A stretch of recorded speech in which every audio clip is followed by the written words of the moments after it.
To get us off on this day, we've got Croatia versus Egypt. And first to take to the floor will be Croatia. And coming in wearing number 7, Stefan Pezic. Coming in at 8, Nikola Petrovic. And at number 9, Vladimir Demirovic. And ladies and gentlemen, Ante Stimac.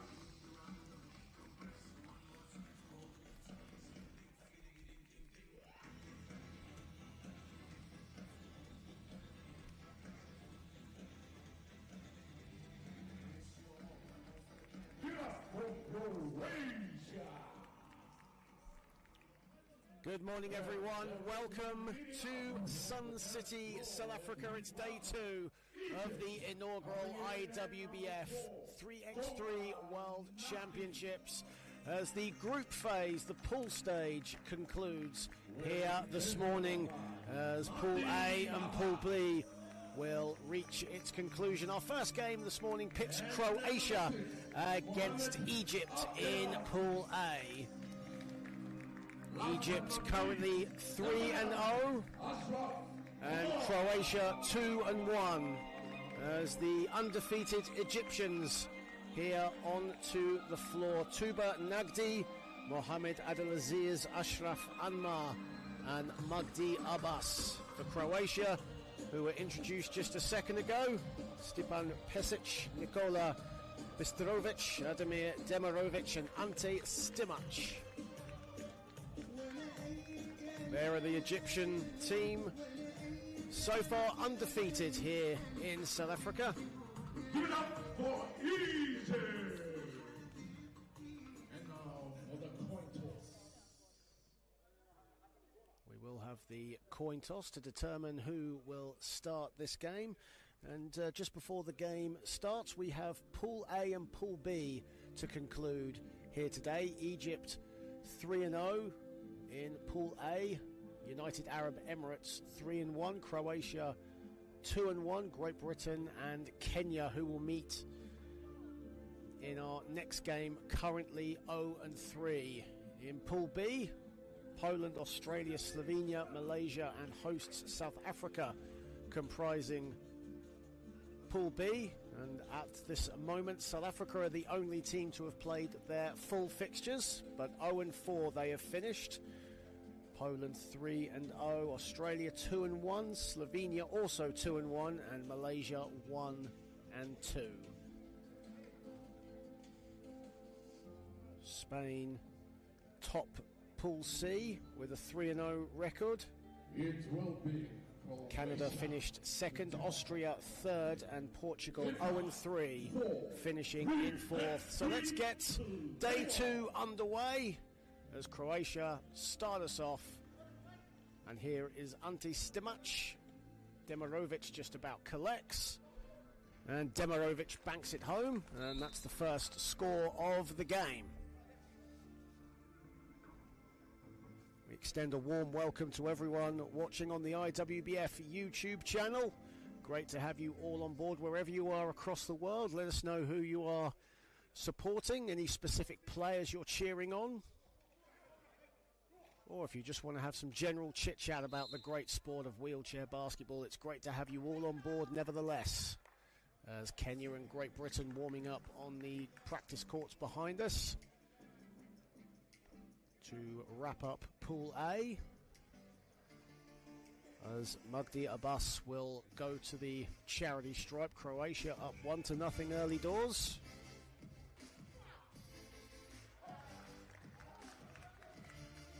Stimac. Stimac still with the ball, 5 to shoot for Croatia. Stimac just about breaks free of Abbas, who stands his ground. Stimac did well to get the shot off, and Demirovic there on the follow. Abbas can't hang on to the ball, and Stimac swipes it away from him. Demirovic does well to collect. And Stimac just needing some help to get up off the wheelchair. Great sportsmanship there between him and the two Egyptian players, Ashraf Anmar and Magdi Abbas.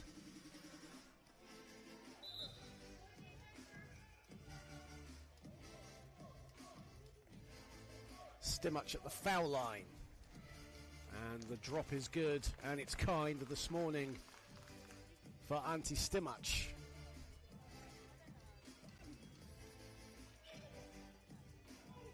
That's a tough move, tough make and a finish, Mohamed Adelaziz.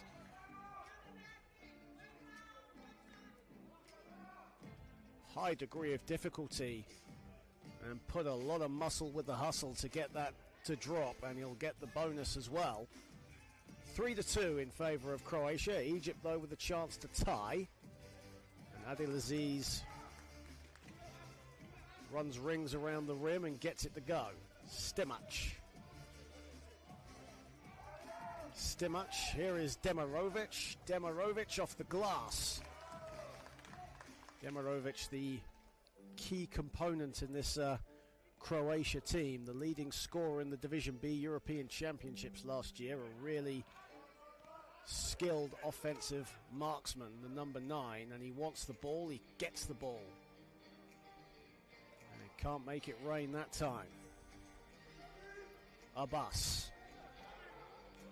Lovely bounce pass inside, and Adelaziz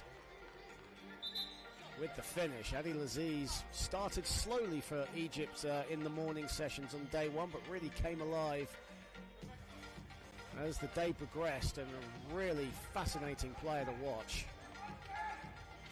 Demirovic fading away and over Adelaziz, all string.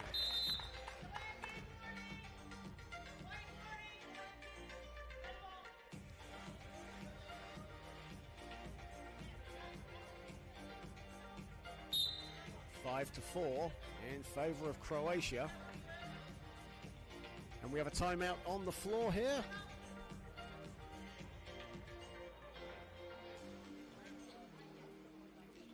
Of course, following on from this game, it'll be Kenya against Great Britain, the two teams that are so far winless in Pool A, as we have a look at the highlights of what has been going on thus far. Demirovic with the fadeaway there. He's had a good start to this game as Ademir Demirovic.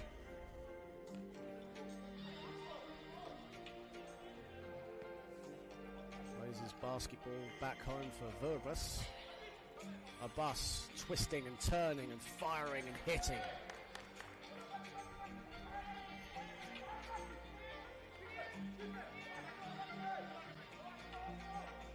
Demirovic. And Stimac, and the drop is not kind for Ante Stimac.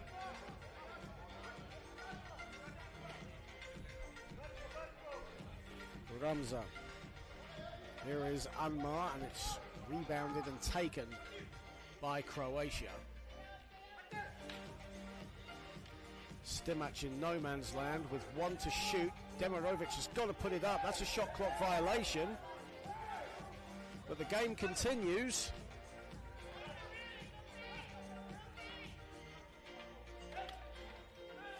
Here is Abbas. 4 to shoot for Egypt. And the whistle has gone, and the ball is out of bounds.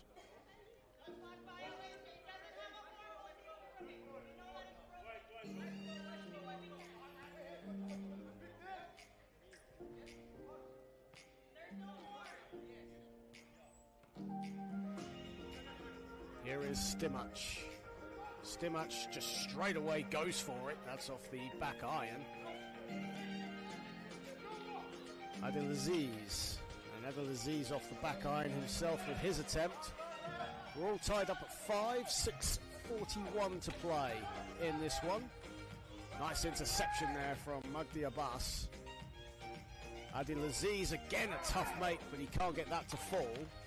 Good defense from Demirovic. Ante Stimac, 5 to shoot for Croatia. Demirovic has to put it up.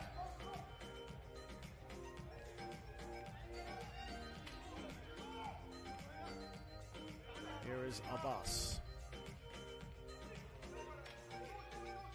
Abbas just goes for it and strings one. String music in Sun City as Ante Stimac roll into the basket. Demirovic is under the hoop. And we're tied at 6.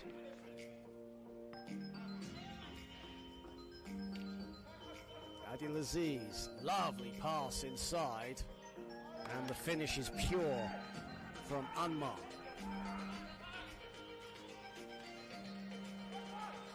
Stimac. The ball is loose and it will go out of bounds. 7-6 in favour of Egypt, currently 3-0 in Pool A. Looking to finish as group winners.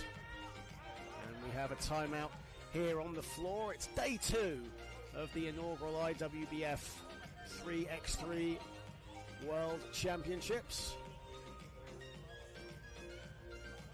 This 3x3 format extremely exciting, fast-paced. 10-minute games, first to 21, or whoever's leading at the end of the 10-minute game. 12-second shot clocks, as opposed to the traditional 24 seconds you get in the 5-on-5 game. Here is Demirovic getting us back underway, and a shot clock violation as Demirovic's shot happened after the shot clock expired. So Egypt will get the ball. Abdelaziz, Abbas doesn't get the drop, and it's rebounded by Demirovic. Stimac just about collected it and still has the ball. 6 to shoot for Stimac. Lovely ball fake, goes up, doesn't get it. And Anmar with the rebound. Abdelaziz, the 2-pointer, and we have ourselves a wedgie.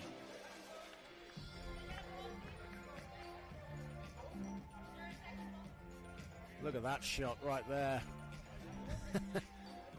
One of the absolute great shots you see right there from our fantastic production team, the local production team here in South Africa, doing a great job in giving you these World Championships here on YouTube. Right shot, right time.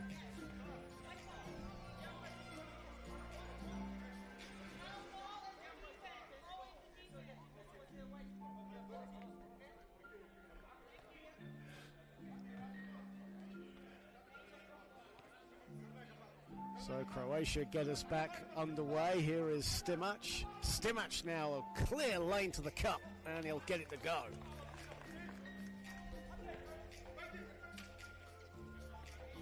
Anmar along the baseline, putting the moves, shoots over Demirovic. That was a tough shot from Ashraf Anmar, and the ball goes out of bounds. Nikola Bistrovic waiting in the wings for Croatia, as is Tuba Nagdi for Egypt. Abbas 4 to shoot, as Anmar doesn't get that one to fall on this occasion.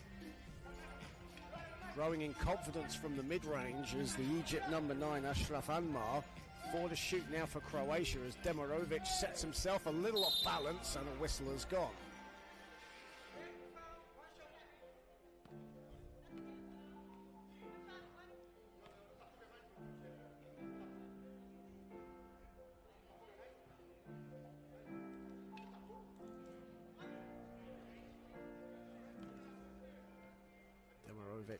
At the line, Croatia 2-1 here in Pool A, currently sitting in 3rd position.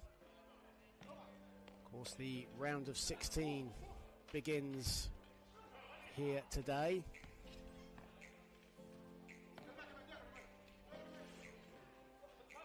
Stimac to Demirovic. Demirovic composes, puts it up and knocks it down.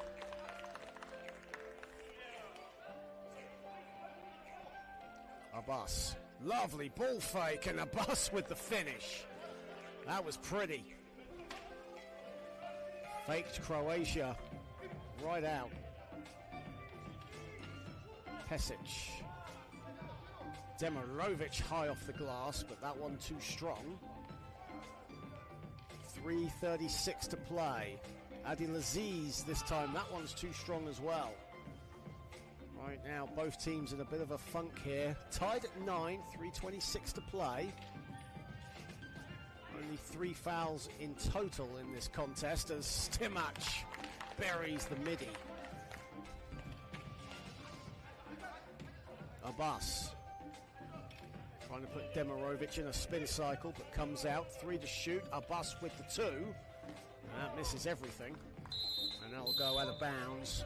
And we have a timeout on the floor with 3:04 remaining, and it's evenly poised right now. There's a slender lead for Croatia, but anyone's game right now here on day 2. Remember, Egypt undefeated, 3-0 in Pool A, as we see that shot from Stimac a couple of seconds ago. So nice, we see it twice. Of course, following on from this, we will have Great Britain against Kenya. Both teams 0-3 after day 1. And wanting to finish us on a high note as we reach the knockout phase of these 3x3 World Championships. Stimac with the 2. Abdelaziz will answer. 11-10.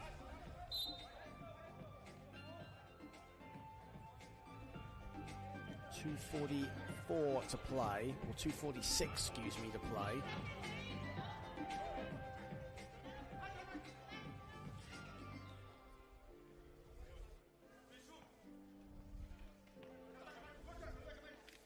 Demirovic was not expecting that from Pesic. Egypt looked to break, but Abdelaziz cannot tie the game.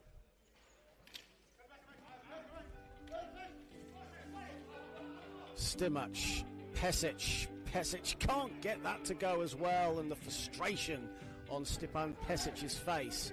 He should have made that. Abbas, Abdelaziz, Demirovic does well to get a hand up, and the shot was airballed, and Demirovic now with the ball.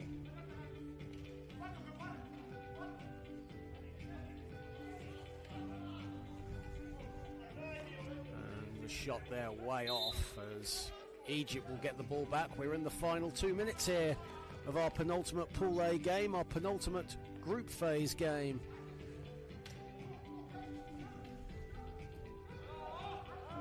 There's again another turnover, this time for Egypt.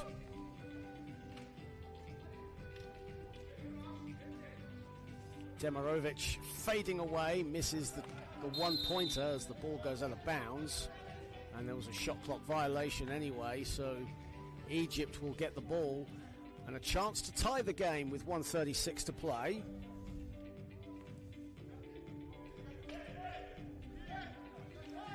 And Demirovic cannot collect that pass from Ante Stimac, and Ante Stimac immediately takes responsibility for the pass.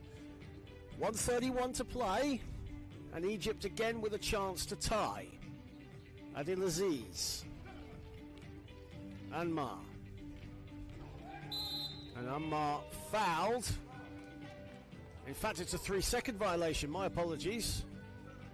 So Croatia will get the ball. Good spot there from the officials. Our hard-working referees doing a fantastic job here at these 3x3 World Championships. Ante Stimac, here is Demirovic.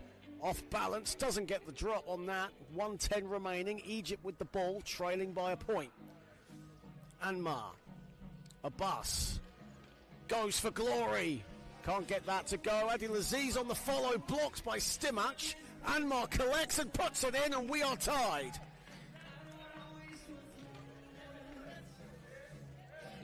Final minute, tied at 11. In and out from Demirovic. Egypt can now take the lead on this possession.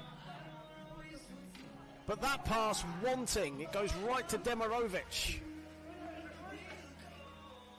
Stimac over Anmar. And it's rebounded by Abbas. Adil 24 seconds. Abbas, Anmar, one hand, baseline, buries it. Egypt have a 12-11 lead. Final seconds, Croatia with the ball. Demirovic puts it in, and a foul. 1.9 to play.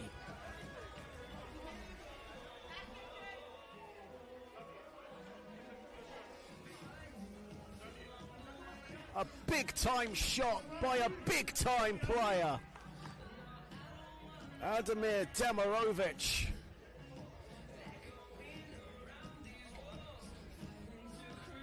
Now, referees are just checking something here.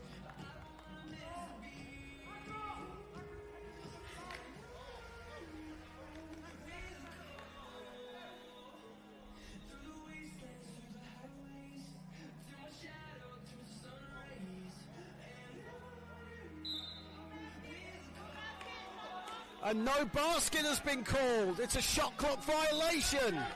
Oh, that's huge. And look what it means to the Egypt players.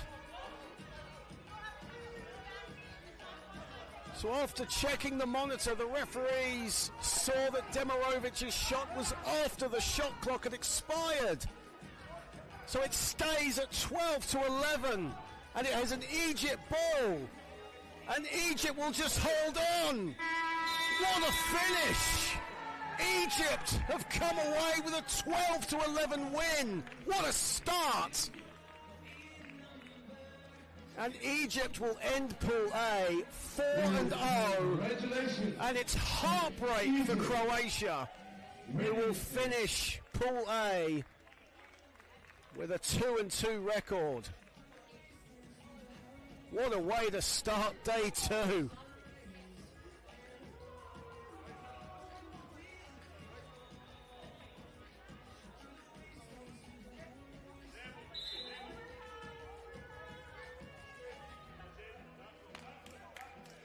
And it looks like we're not over yet.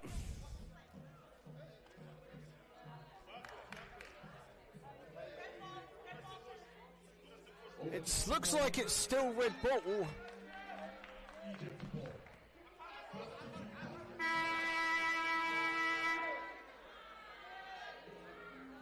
Well, there's a little bit of confusion here. The scoreboard still says 11-all.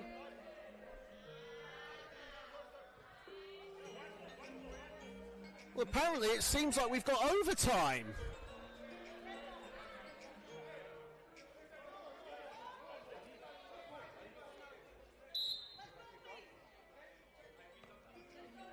Well, I'm as confused. Well, we've got overtime here. We're going to get some clarification on what's going on here, but either way, it's overtime. We're tied at 11. So this game continues. We will get clarity on what's going on, folks. We are up in the bleachers here.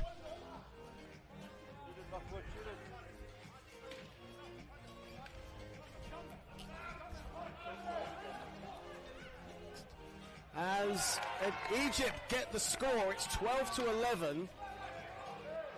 Stimac has it. And inside, and a foul.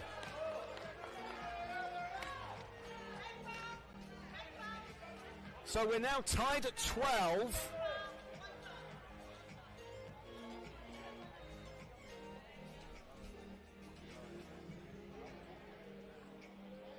And now a chance for Croatia to now take the lead.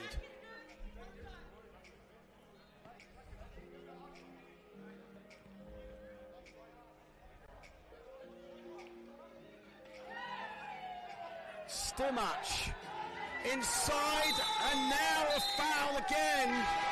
And that seems to be game. 13-12, Croatia will get the win. Confusion all over the place here.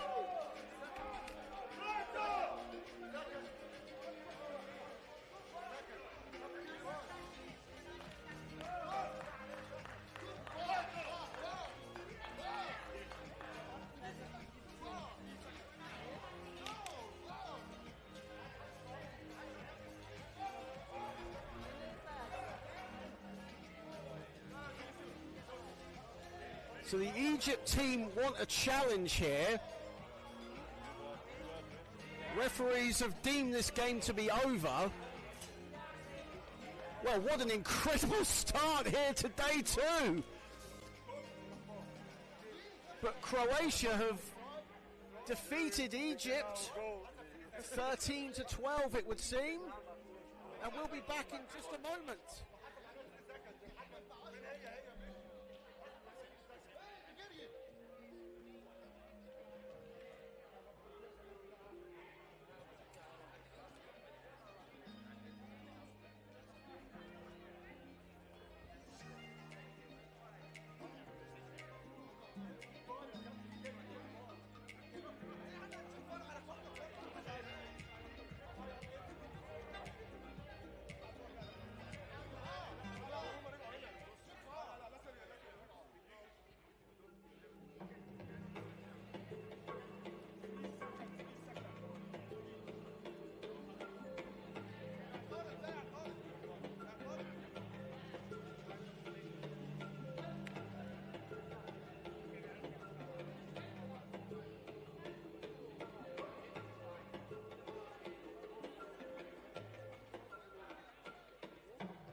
Ladies and gentlemen, as we prepare for the next encounter, a game between the men of Kenya and Great Britain, and introducing first, Kenya, as we welcome number 4, Caleb Ortio.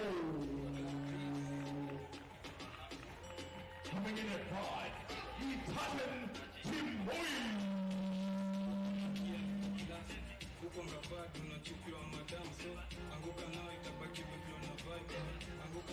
Going trophy at 7, Milton Alahuya. At number 14, Robert Kimbato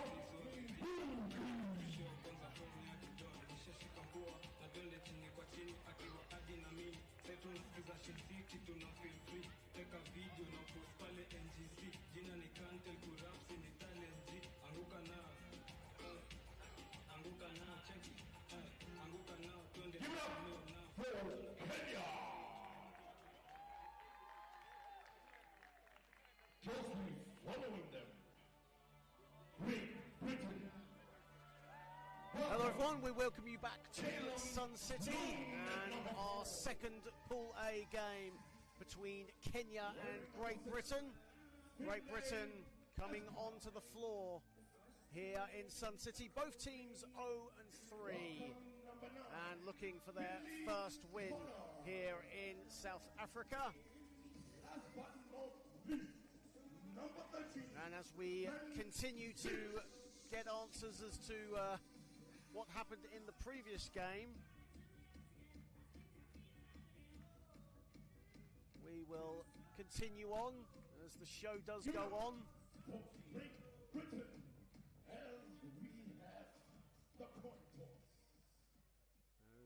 two teams are now introduced. Great Britain, of course, Finley Erskine, Ben Leach, Callum Sloan and Finley Tona. For Kenya, Caleb Adio, Litiken, Tamoy, Milton Ilahoya and Robert Kimuthu.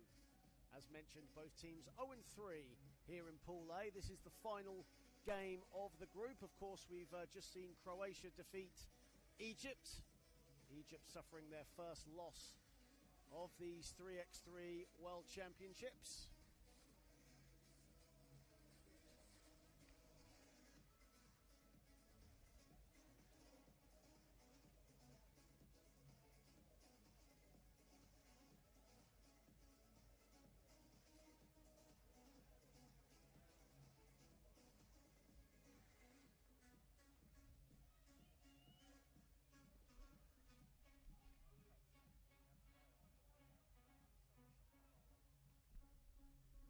We are about to get underway here, and Great Britain will get the first possessions.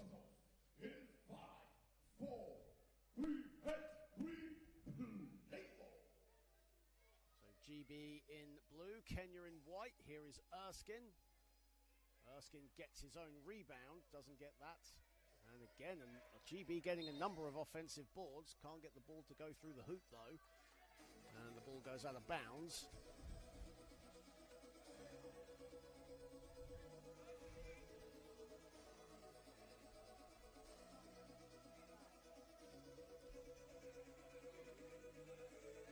Here is Tona. Erskine cutting to the basket. Sloan, though, wide open. Misses the first shot. Doesn't get it to fall. There's Erskine. And a shot clock violation has been called.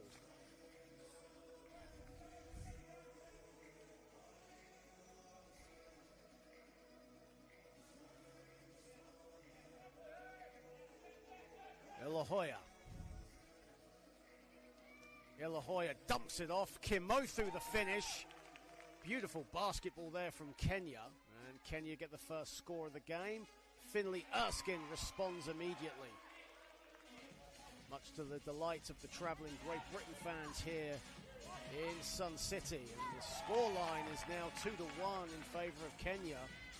Much to the delight of the Kenya fans right behind us. And now Tona going to the cup and the foul. Both teams free scoring here in what has been an exciting first minute.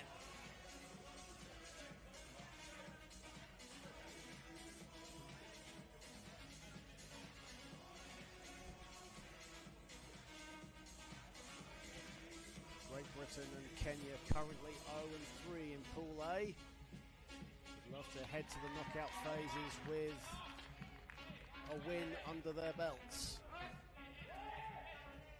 Kimothu can't hang on. Ball is loose. Tona to Erskine. Erskine with the easy finish. Of course, a number of these Great Britain players representing Scotland in this competition.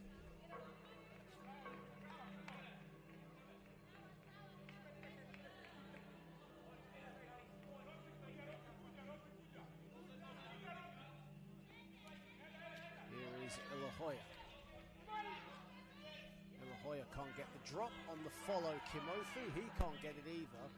As Tona will roll the ball out of bounds and Kenya will have the ball. Of course, these two nations will take participation into next year's Commonwealth Games. Of course, these Commonwealth Games will be held in Glasgow, hence why Great Britain are fielding a team representing Scotland in these 3x3 World Championships. Tona on the follow from the miss from Erskine. It does a victory lap and then falls.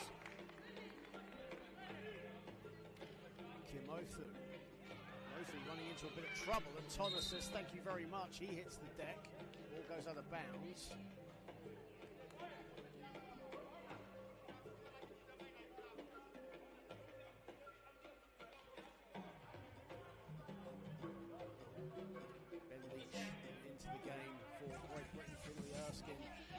Takes a breather. Ilahoya has the ball.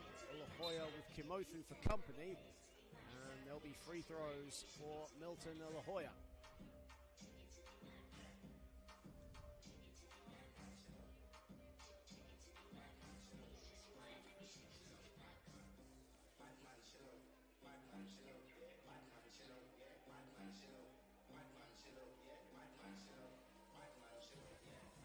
Here is Leach.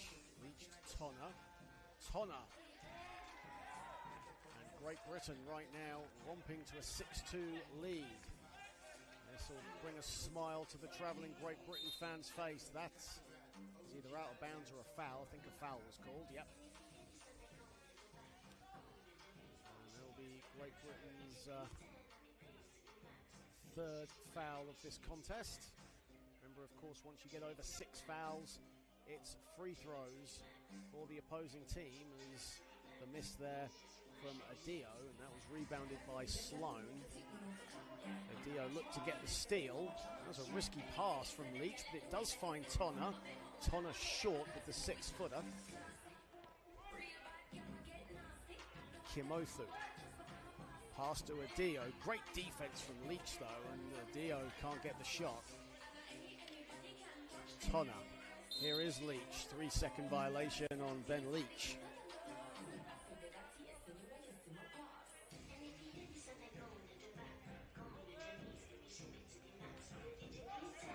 After this game, we will have Malaysia against Poland. Poland, certainly one of the standout teams after day one, 3-0, as Leach to the basket.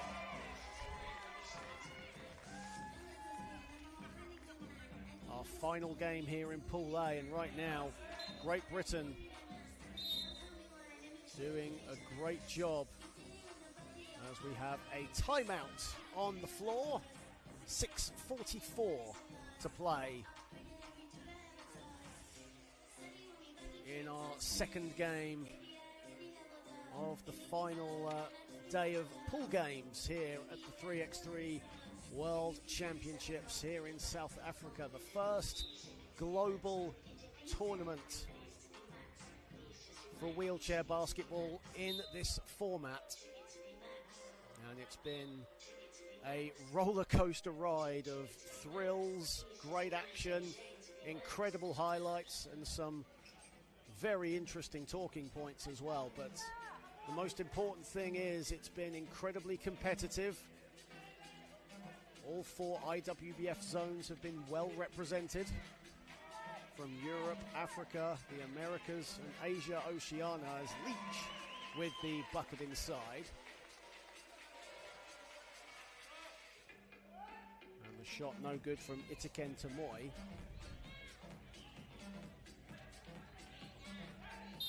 Tonner is under the basket, Leach. And Milton Ilahoya, no, not Milton Ilahoya. Looks like Caleb Adiu. Yes, Caleb Adiu's wheelchair's just joined up. As the Kenya team manager comes out.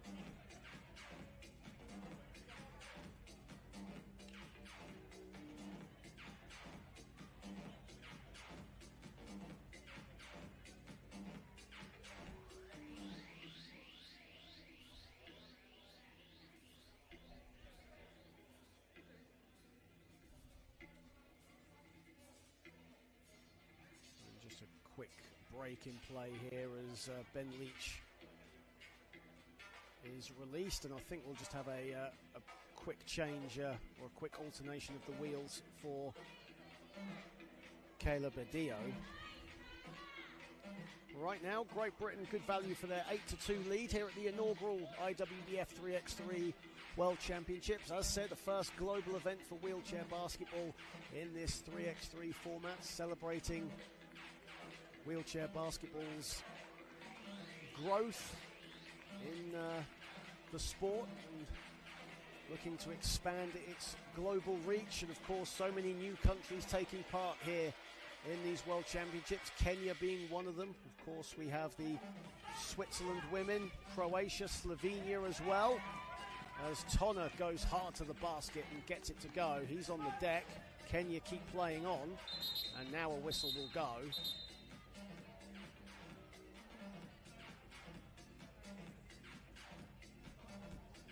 Tonna gets up, and a warning there from the officials to Finley Tonna. In fact, we actually do have a technical foul on Finley Tonna.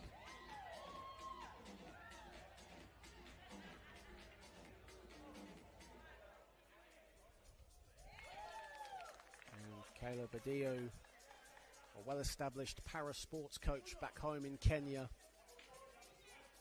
gets the free throw and the shot and the foul. Caleb Adio with 3 quick points.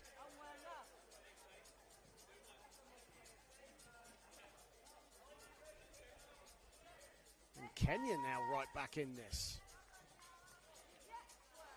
Well, I say 3, it was really 2 because he missed the resulting free throw. That's the commentator's curse happening in 3x3 basketball, as Leach doesn't get that to go, short with his mid-range. Kimothu, and they get it over the perimeter. 4 to shoot, though, for the African nation, as Adio misses. Kimothu is still on the floor at the other side, as Finley Tonna rattles in a baseline shot.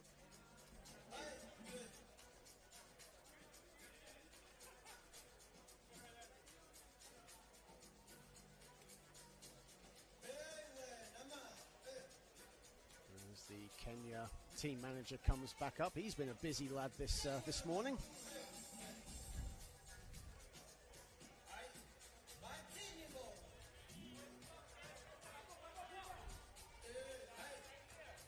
Now we resume play with 5:20 remaining.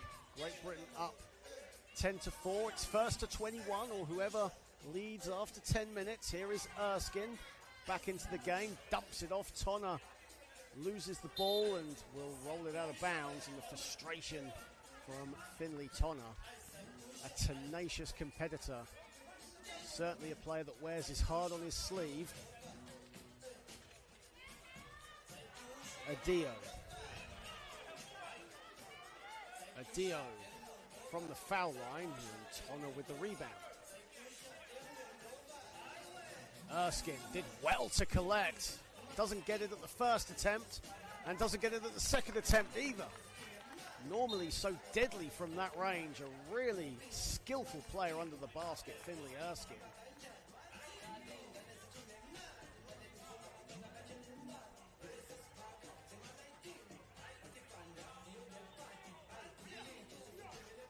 As Tonna has it, Callum Sloan in all kinds of space. He can't get that to fall. Tamoy. Itaken Tamoy with the mid-range from the elbow, doesn't get that. Here is Tonna. Here is Erskine. Erskine doesn't get the friendly bounce.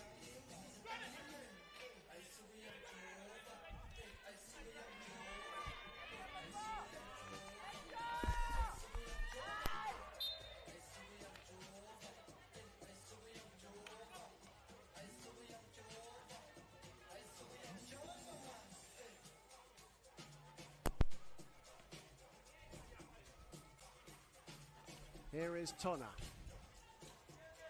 Tonna from the foul line gets it to go, and it's 11-4 to Great Britain. As Adio can't get that.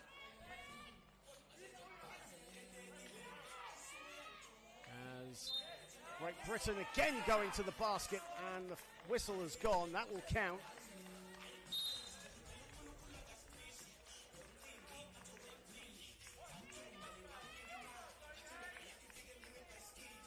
With 3:40 remaining,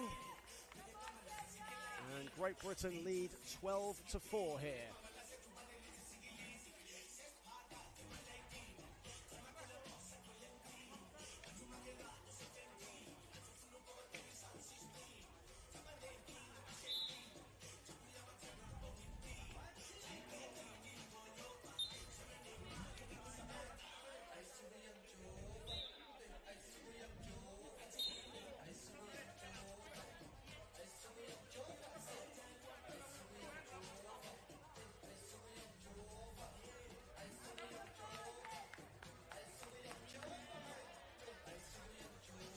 Ben Leach will go to the line. Great Britain now up by 8 points here, 3:40 to play.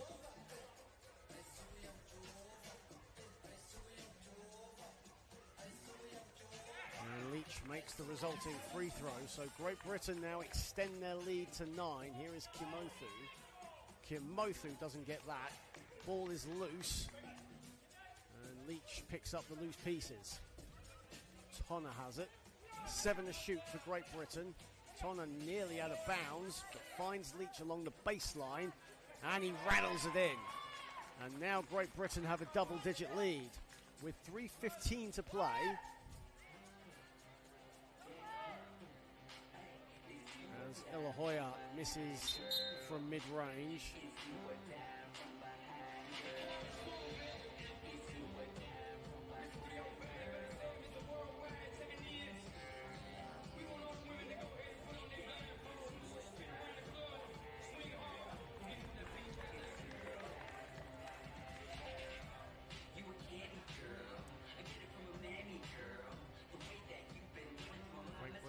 Currently with 5 team fouls, but leading comfortably right now against their African counterparts. As Leach has it. Leach has a bit of room. So does Callum Sloan under the basket. Callum Sloan will go to the line.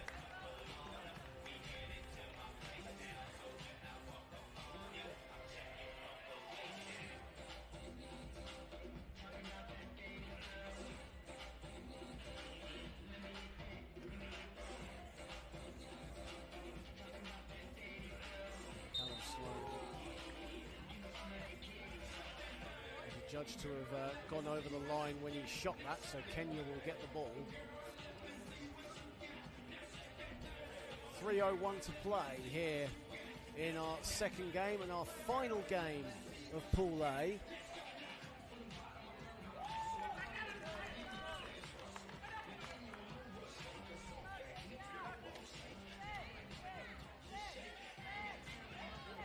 As we have 2 to shoot here for Great Britain. Leach hits. Right now, Kenya offensively not doing too badly, but Great Britain have had the better looks, the better offense, and they've executed more efficiently right now as we come to 2 minutes and 20 seconds to play.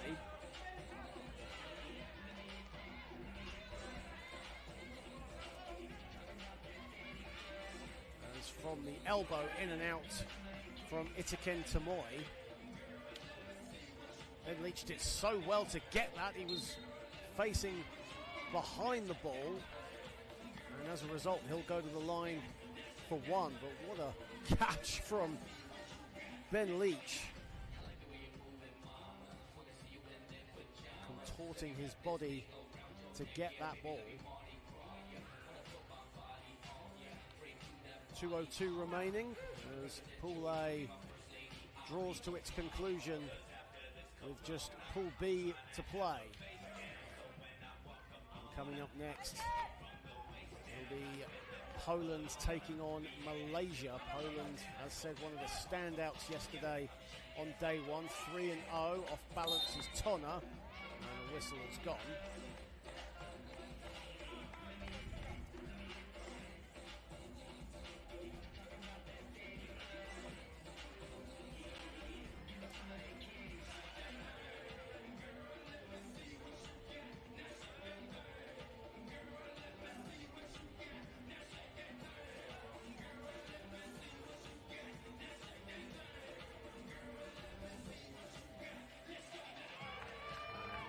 Tonner with the resulting free throw and the steal from Leach. Leach now has a bit of room to maneuver. 7 to shoot, and Milton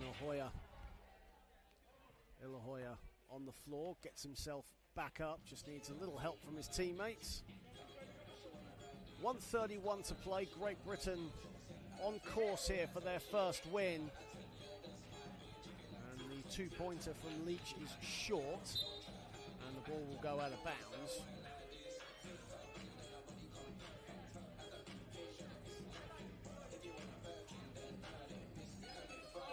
Ilahoya from the top. And Kenya now in desperation mode with 1:20 to play. Of course, these two teams 0-3 in Pool A, and Great Britain on course. And Leach putting the exclamation point and the icing on the cake. Great Britain will end their Pool A adventures with a win. 1:05 to play. Ilahoya has it, and a shot clock violation. Well spotted by our referees.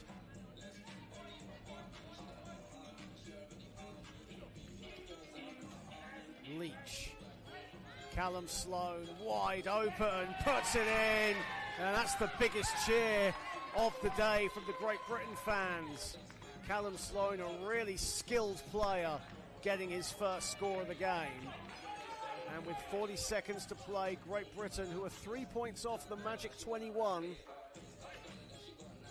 looks set to get the win as Milton Ilahoya misses the two-pointer. And Itiken Tamoy can't get the ball. There are the GB fans in attendance, including one fan who we question if he's made the trip from Australia to be here. Of course, the British and Irish Lions are playing in the Rugby Union series against the Australians, as Finley Tonner just keeps adding to the scoreline.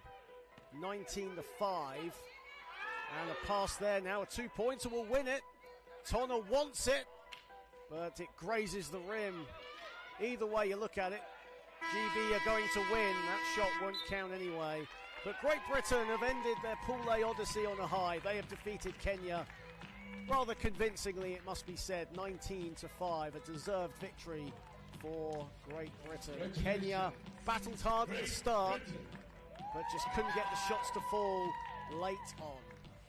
So Great Britain have defeated Kenya here in our second game and our final game of Pool A.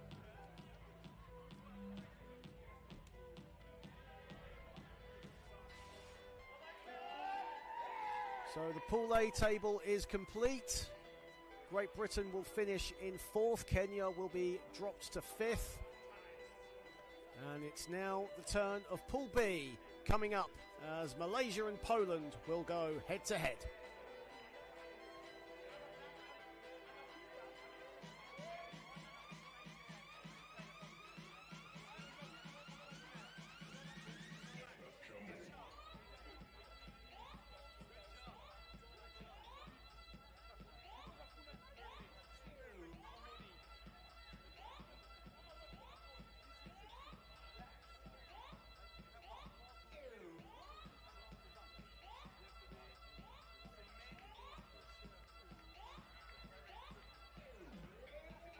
Up next, we've got the men from Malaysia coming on to face up against Poland.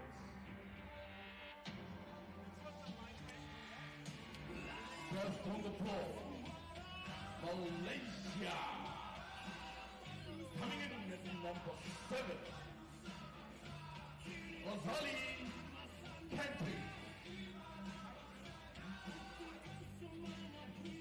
Coming in at 8, Frida Yei-Bing Tan. And number 9, Kartik Kanapati. And 11, Mohammed. Well, we welcome you back to Sun City. And now Pool B will conclude as Malaysia take on Poland. Next up, there is the Malaysian team. Give it up for Malaysia. We do have some Poland support here in Sun City. There is one of them. Coming in at 3, Dominic Maslow. Of course, Malaysia led by Razali Kansik, Karthik Pafi, Let's welcome Mohamed number Atib 6, Zakraya, and Ye Bing Tan. last but not least, number 19, Matthias. And here come the Poland team. Matus Filipski, of course, one of the standouts from day one yesterday, alongside Andrzej Maciek, Dominik Mosler and Matt Stan. There is the Poland team. As said earlier, one of the standouts of day one, certainly one of the most impressive teams to take to the floor. Now for the point.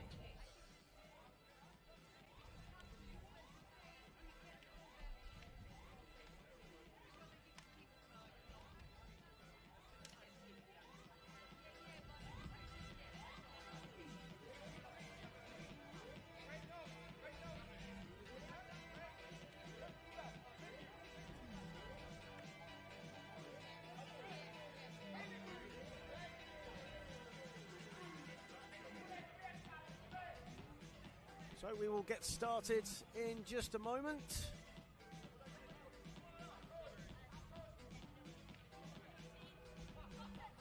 And it is Poland to tip us off. In 5.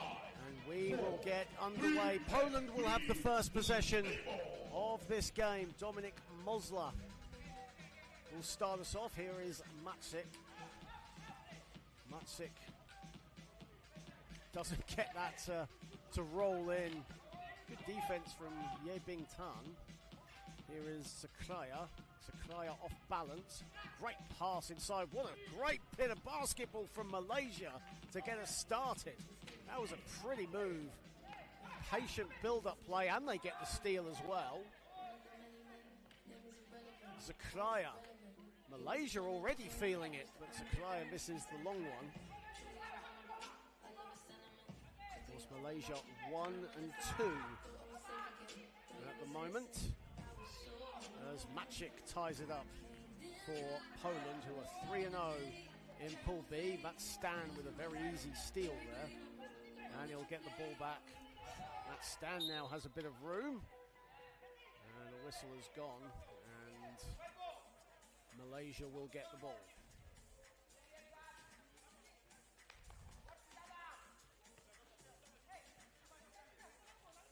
Our final pool game in the Men's World Championship taking place following this game as Slovenia take on Australia. That's a two-pointer for Malaysia, as Maciek has the ball looking to respond for Poland and does all string.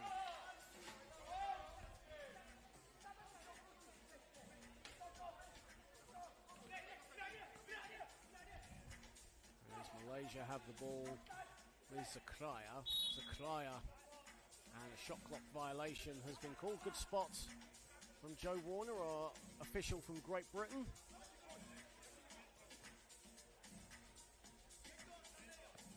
Andrzej Maciek now with the ball. Maciek to the elbow. Maciek rattles around and out.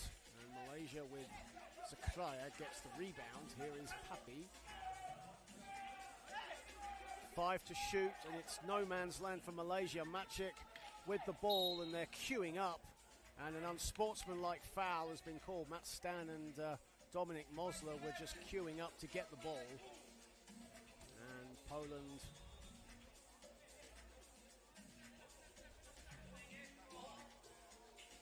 will get the possession. Andrzej Maciek averaged 15 points and 5 assists in the European Championships in Rotterdam back in 2023, and has 3x3 experience. Was one of the players that was actually in the All-Star team at the IWBF 3x3 Europe Cup last year in Austria. Poland certainly one of the front runners here in South Africa to become the first ever 3x3 world champions.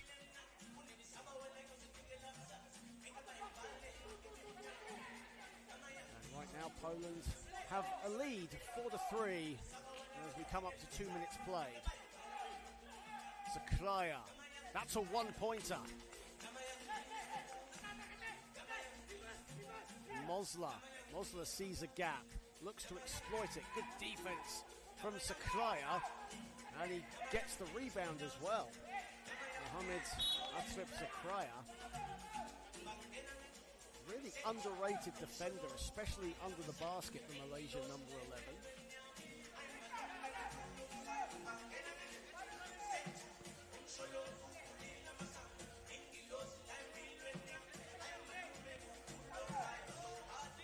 Filipski now into the game. Mosler takes a breather. Filipski, first shot, first score for the Galatasaray man.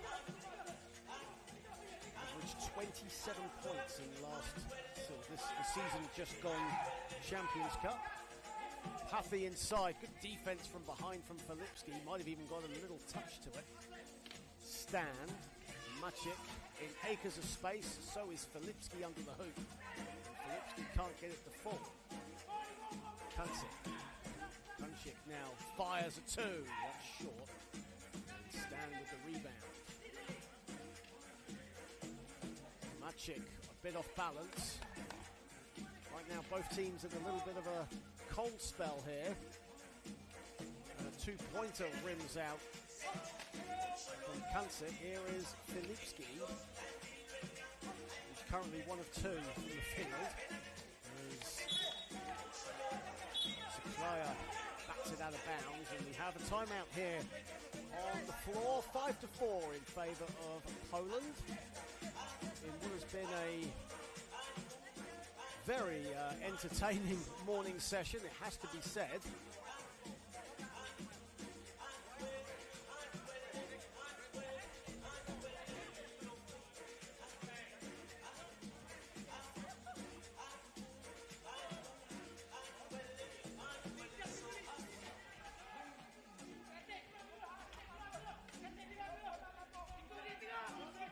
Poland will get us back underway.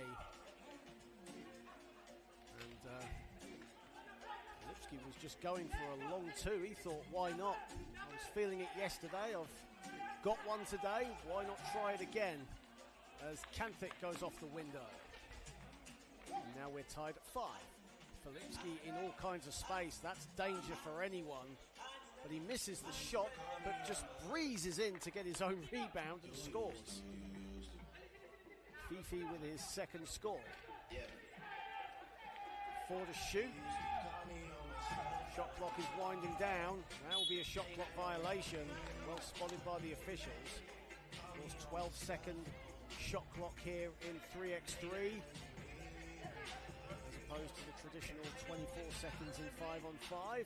10-minute games, first to 21. Poland have hit that magic number so far in South Africa. And Filipski gets another one to go. Poland now have a bit of breathing room. Can Malaysia get some scores back, or will Poland start to race away again? Filipski has it. Thought about setting himself. Looking to put Kancic in a spin. Maciek says thank you very much. 8-5. And now Poland flexing the muscles.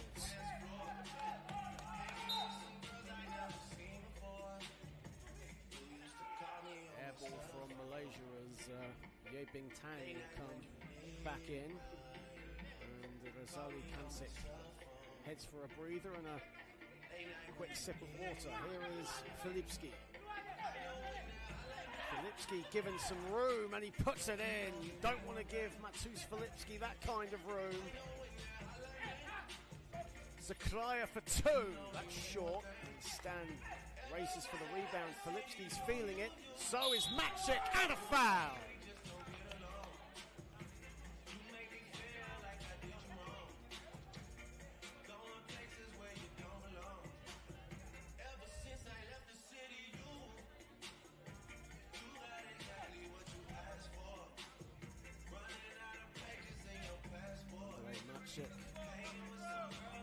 To the stripe.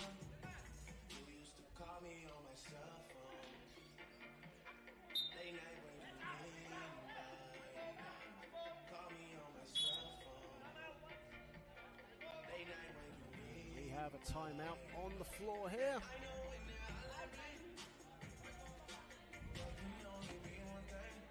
As the final game of the group phase comes to a close here with this game, and of course coming up the final pool game in Pool B will pit Slovenia against Australia. Of course, all the teams taking part will compete in the knockout phase after these pool games. So for all the information on which team is playing which, of course there's some teams to be confirmed as to who's playing who. Don't forget to check out the IWBF.org website and follow us on all social media platforms to get updated information on who is playing who.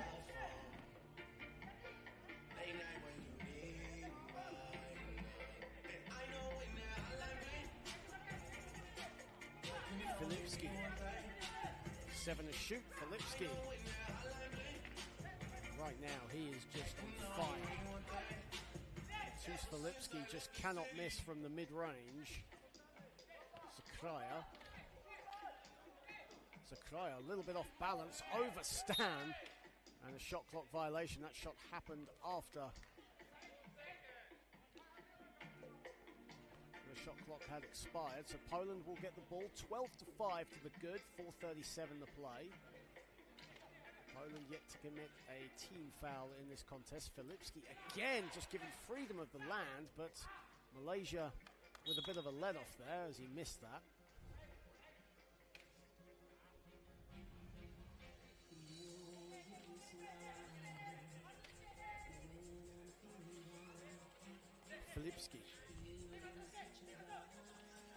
Filipski buries a mid-range again. Just given so much space in order to set himself and put that shot up. Zakraya being tan inside. Beautiful basketball again from Malaysia. They showed spurts of that. Just need a bit more consistency as Maciek has it. Here is Filipski. He'll go for a long two, and that won't fall, but Stan has it. The extra pass, Maciek too long. That Stan has been a playmaker in this game. Was a beast under the boards yesterday and got some mid-ranges to fall. As Bing Tan, a shot clock violation for Malaysia again.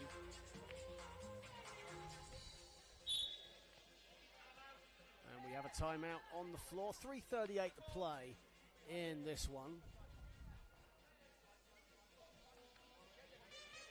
And right now Poland really without getting out of first gear, comfortably ahead by 7. But Malaysia have shown, as said, spurts of incredible team basketball. It's the basics that can be so effective sometimes, and Malaysia certainly have done that. They've hit their long shots as well, as you see there from Zakraya, all string.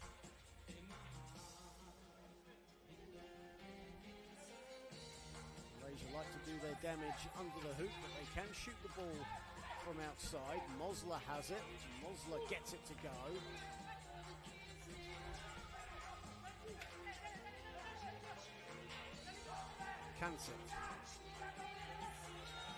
Kancic with 1 to shoot. This will be another shot clock violation. Kancic knows it straight away, puts his hands up and apologizes to his teammates. Poland all business. Maciek. And Maciek puts it in. Here is Kancic for Malaysia. He'll go for 2. Strings a 2. Stan, Mosler. Poland all business. And Poland want the 21. 16-8. They lead. But will that 2-pointer from Malaysia spur them on? Pathy.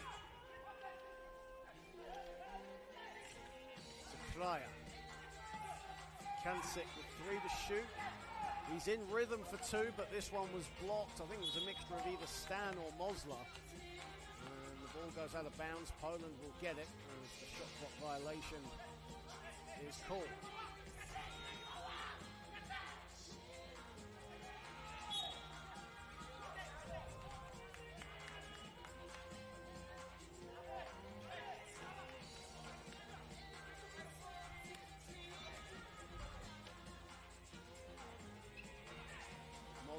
extra pass, almost a tap pass from Mosler. There's Maciek with the finish inside. Zakraya off balance. Mosler looked to get the rebound. Zakraya picks him to the post. And at the second time of asking, he'll score. Maciek. Maciek bullet pass to Mosler, who collects well. One hand. And it's rebounded by Zakraya. Here is Paffy, who did well to keep that. The glue player is Kartik Paffy. And that's a shot clock violation. And Poland will get it. Final 2 minutes here in our penultimate group phase contest.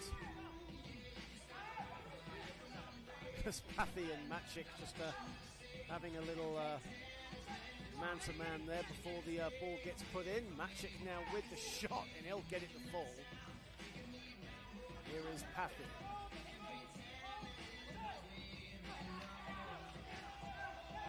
Two-pointer on the way. No good, off to the left. On the follow, Zakraya. Malaysia have been offensively quite sound. Nothing to be ashamed of here in this game against a team that many feel could be one of the favourites to win. Very strong defensive team, Poland, so to get 10 points on the board. They want more as well to Malaysia, but two-pointer from Zakraya is no good. But this has certainly been a competitive game. By no means has it been one-sided. Malaysia have certainly had good spurts of offense, great team basketball, simple but effective. Too much firepower from the Poles as Maciek just making it look easy inside. Bing Tan. Katsik puts up a two. They'll go right out of bounds. And it'll go to Poland. 54.5 to play as Slovenia and Australia prepare for battle in just a moment to conclude our group stage games before the women conclude their pool games, as Kaz Bullock is on hand to bring you all the action from the conclusion of the pool games for the women. Zakraya, three to shoot. Paffy has space, and Paffy gets the roll. Maciek looking for Stan, but instead Mosler has it. Mosler's got to put it up. Mosler does put it up, and he'll string one. And that is game for Poland. 21-11. They have defeated Malaysia with 22.5 seconds to spare. Poland finish 4-0 in Pool B. Whereas Malaysia, who really battled against the Poles, this was probably one of Poland's biggest tests in terms of competitiveness in the four games. So they've come away with the win, and Malaysia will finish 1-3. And will end up in fourth spot in Pool B.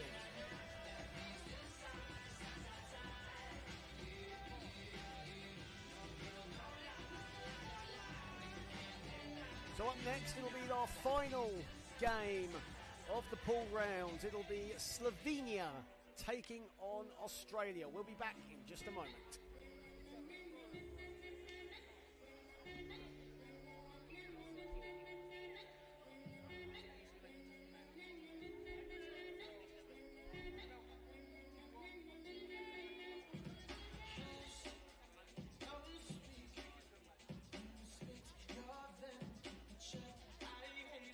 Up next, we've got the man from Slovenia beating up for a dance with Australia. Just on the floor, the man from Slovenia. Welcome at number 3, Hannes Kudovic. Following in at 5, Milan Slavnikov. At number 24, Robbie Botanek. Coming So welcome back to Sun City, and it's the final group game before the women take over to end their group phase. So Slovenia taking on Australia, and there is the Slovenian team: Haris Kudusevic, Milan Slapnišar, Robbie Bojance and David Skorant. On the floor, welcome Australia, number 5. Australia currently 2-1 after 3 games played. Slovenia with the same record. Slovenia, of course, first time on the world stage for them. Australia, a well-established wheelchair basketball nation. There is Thomas Klein in your picture, joined by Lachlan Dalton, Luke Popel, who recently appeared for the Aussies at the Paris Paralympics last summer. And Jake Kavanagh makes up the Fab Four for the Australians. Well, after this game, it is the knockout rounds for the men. Our final game for the men before we have a bonanza of 4 games to conclude the women's pool rounds, as Slapnišar and Purple will get the coin toss underway, see who will get first possession. And it looks like Slovenia will get the first possession of the game. 12-second shot clocks, 10-minute games, first to 21. We saw Poland reach the magic number a moment ago against Malaysia in a hard-fought victory, it must be said, for the Poles. Our fantastic referees there, who have done a fantastic job throughout these World Championships, the inaugural 3x3 World Championships here in this wonderful Sun City resort, which has staged some of the biggest music acts in the world, such as Elton John, Rod Stewart, and as more recent as Nicki Minaj, all taking their stage here at the Super Bowl, which is now home to the 3x3 World Championships for the IWBF, and Slovenia off the mark first.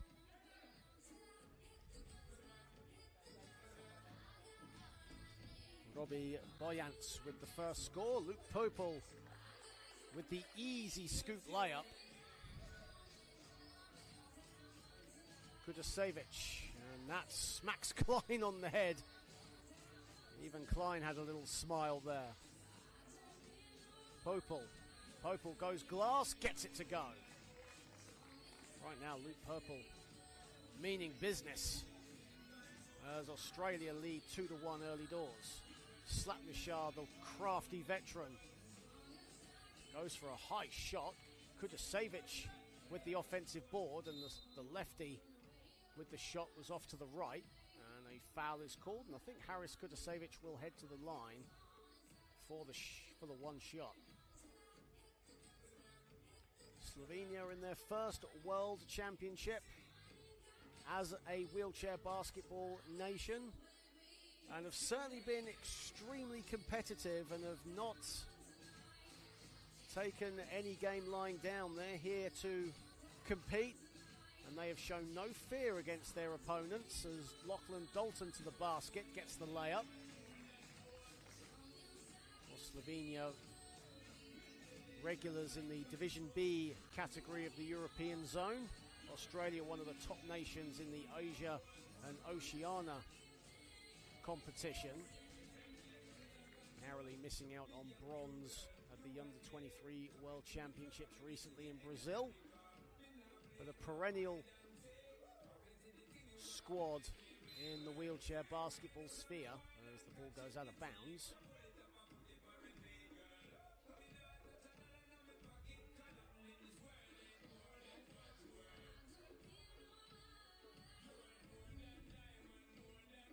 Dalton inside. Dalton with the clever reverse and the finish. Lachlan Dalton, the 24-year-old, with an absolutely gorgeous move to the cup that even got a high five from opposition player Robbie Boyance. First team foul for Slovenia in this one. And Dalton doesn't get the free throw, and Slovenia will have it.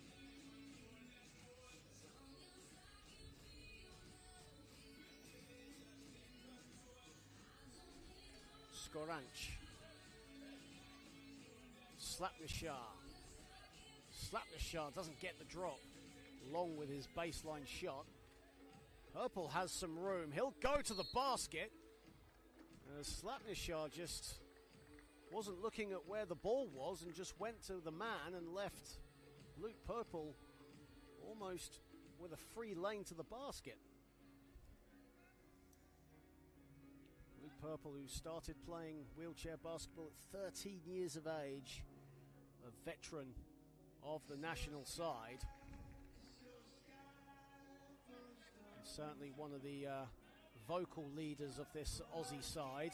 Slovenia haven't got the ball over the perimeter, and that will not count because Slovenia didn't get it past the perimeter to start their offense. They kept it inside, so Australia will have the ball. 2 minutes have been played in this one. And after this, it'll be a bonanza of 4 women's games to conclude the pool stage for the women. Ball goes out of bounds as Lachlan Dalton couldn't hold on to that pass.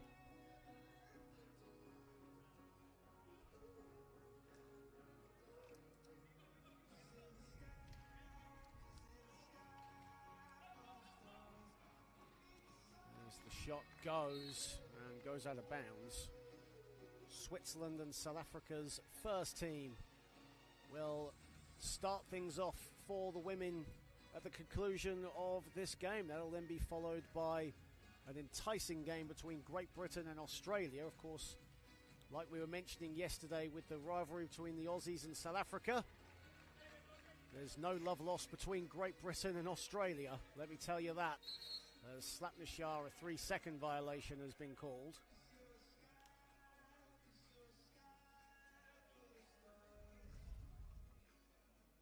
Six to 2 in favour of the Aussies here. Popel looking to glide his way to the cup, and Kavanagh into the game. Just about collects. Purple fading away, and a shot clock violation has been called.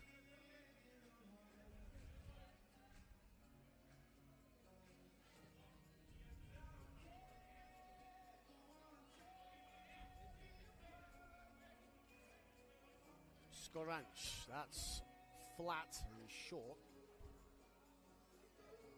That would have been a 2-pointer had that miraculously have gone in, as Purple has it. Klein cutting to the basket, brilliantly met by Skoranch off the ball. 2 to shoot, and Skoranch with the rebound. Slovenia's off-ball defense has been really impressive in the last few possessions. Slapnishar glides to the basket. Klein comes to meet him, and a shot clock violation for Slovenia this time, so Australia will keep it.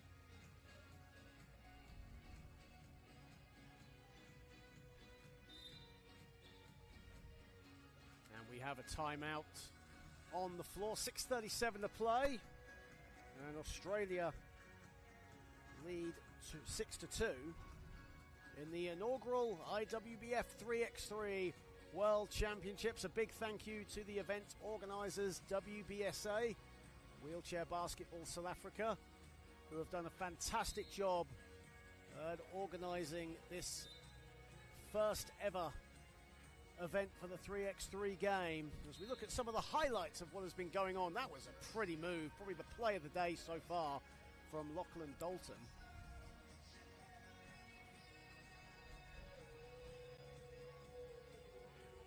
As we get ready, and Australia have the possession. At the elbow is Purple, who sets himself, and Skoranch with the rebound. Here is Kudasevic. Kudasevic from the left.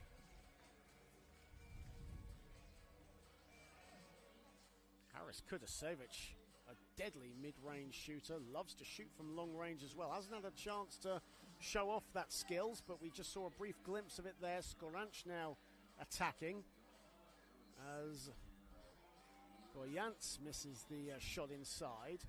8 to shoot for the Australians. Klein wants it. Purple goes it alone, and it's rebounded. Slovenia, though, still in this. Australia have had a few stops, but just can't get their own shots to drop.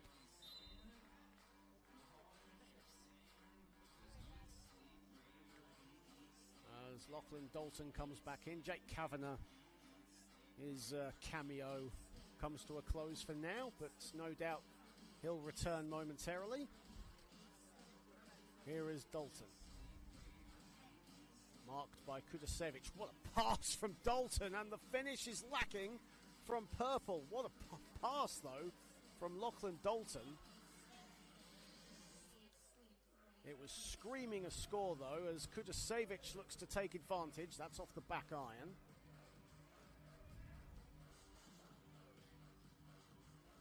And a bit of a miscommunication there on the other side as Purple and Dalton couldn't combine on the second time. 6 to 3, 5:17 remaining in this one.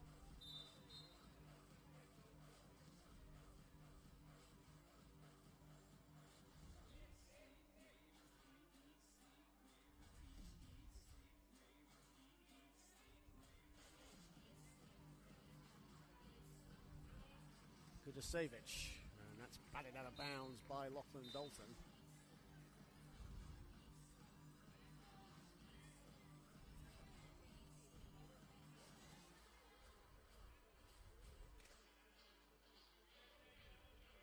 Skoranch, the midi, short.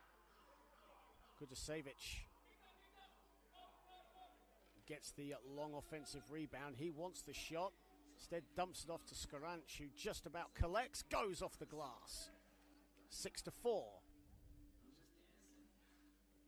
Past the halfway point in our final pool game here in the Men's World Championships, as Dalton with a wild shot is no good. South Africa and Switzerland will be up next. There's 4 women's games on tap here on the IWBF YouTube channel. Thank you so much for joining us. Hope you're enjoying the action wherever you are across the globe. Purple to the hoop, and did well to keep the ball there under great pressure from 2 Slovenian defenders. Kudasevich off balance, and that ball is loose. Lachlan Dalton has it. Australia have numbers for now. Behind the back pass, and the finish off the glass from Purple. Great pass again from Lachlan Dalton, who is certainly one of the main playmakers in these World Championships. And we have a timeout on the court. It's 3:49 to play, and Australia holding on to a 7-4 lead, but let's not count Slovenia out. They've been extremely competitive in their World International bow.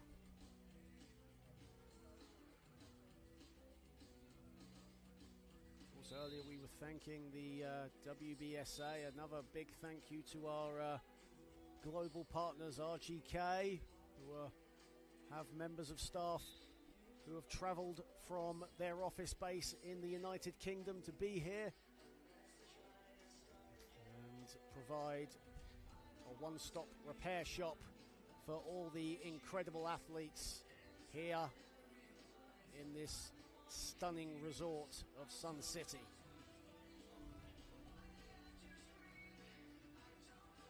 Lachlan Dalton, he finds a lane, goes right down the middle, and can't check in with the self-service.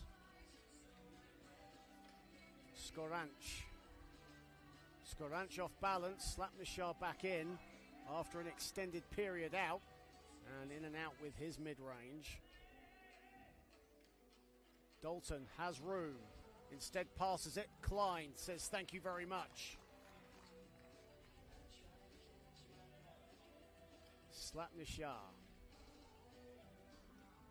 Slapnishar fading away, no good.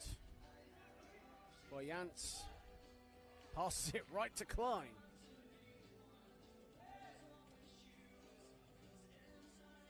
Now Purple with the scoop layup is money. Final 3 minutes. Slapnishar, the veteran, looking to carve out something. Skoranch fading away. That's short.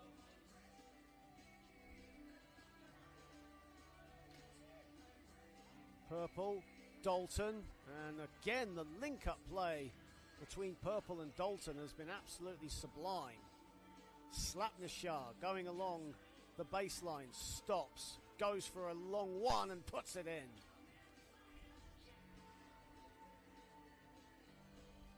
Dalton, good defense there from Robbie Boyance. And we have a timeout, 2:15 to play, 10-5 in favour of Australia. It's been a physical encounter, but Australia just edging it. And they do have breathing room, but 2:15 is a long time. Even in the fast-paced, crazy world of 3x3 basketball. And Slovenia will not be counted out.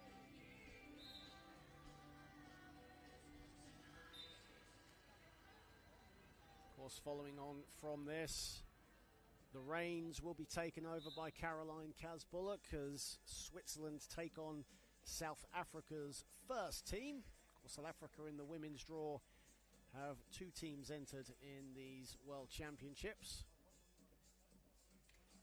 Kavanagh. And Kavanagh hits the bottom of the backboard with that one. We are entering the final 2 minutes here, and Slovenia had a stop. They just need a score to get back into this, and Kudusevic in and out with the free throw line shot. Dalton went out of bounds, so Slovenia should have it.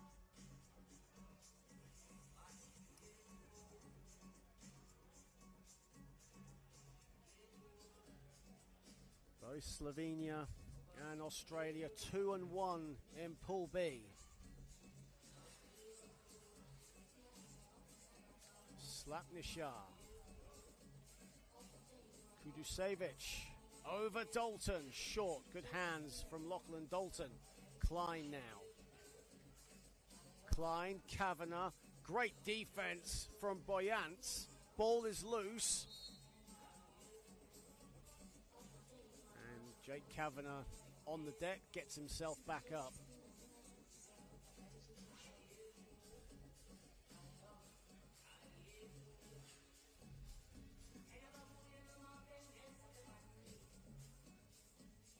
Kavanagh stolen away. Ball again is loose.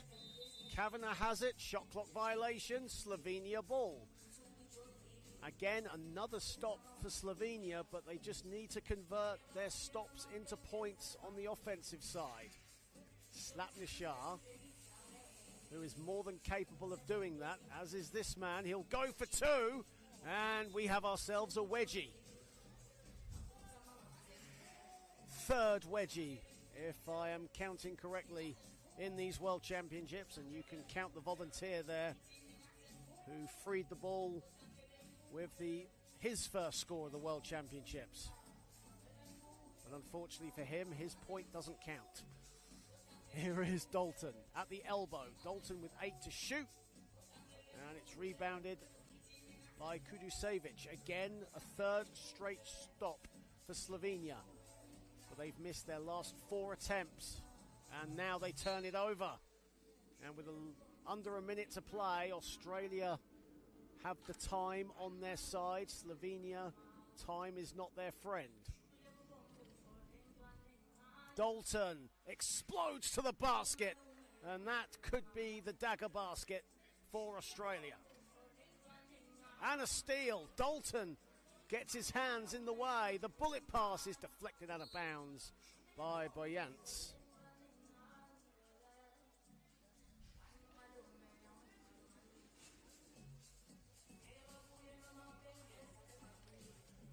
Dalton, brilliant pass. Kavanagh can't get it to fall. Ball is loose. Slapnishar has it. We're in the final 30 seconds now Australia 11-5 to the good. Kudasevic, Slovenia need miracles. Kudasevic with a shot clock violation for Slovenia, and that should be that. So Australia looks set to finish second in Pool B, and Dalton can't make sure of it. So Poland, Australia in second, well, first and second respectively. Slovenia looks set to finish third. Malaysia will finish fourth, with South Africa in fifth. Kavanagh with the rebound, and time will now expire. Australia come away with an 11-5 win. It was a tight game though for the vast majority, but in the end Slovenia couldn't make their shots when they got some really key stops, and Australia have just about enough to beat Slovenia 11-5. It's now on to the women, who will take to the stage. The pool stage is now complete for the men as we enter the knockout rounds, and I will be back later on for the men's knockout phase, but for now it's on to Kaz Bullock and the women's draw.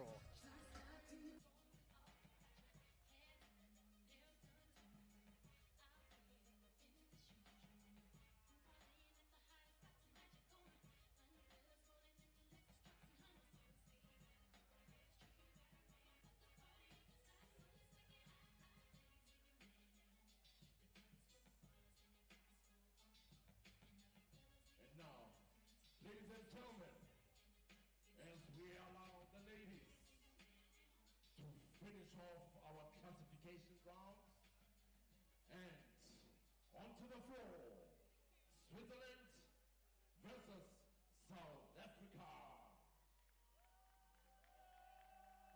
First to the floor, it is the ladies from Switzerland. Please welcome, wearing number 8.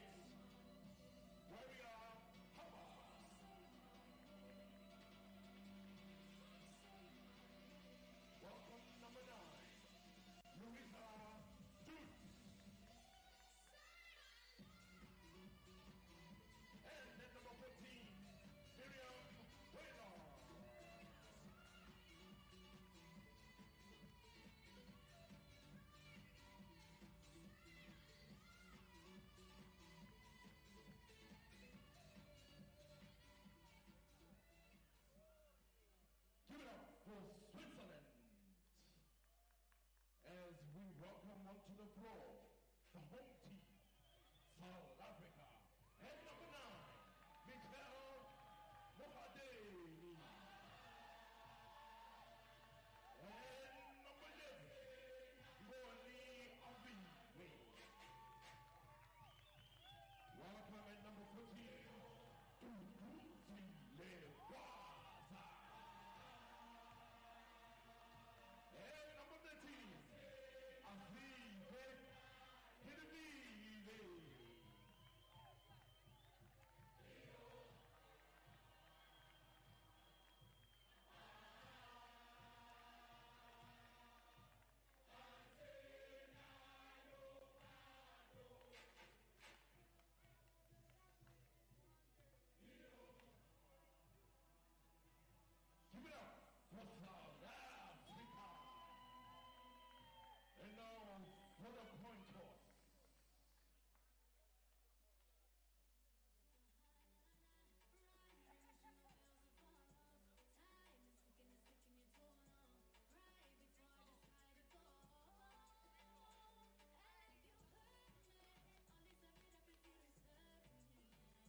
And Louisa Yude, a really strong defender, creates a lot of space for her teammates. And we saw that passing game yesterday between Huber and Yude. Yude cuts to the basket, and Huber somehow manages to get the perfect pass inside as Gilly-File!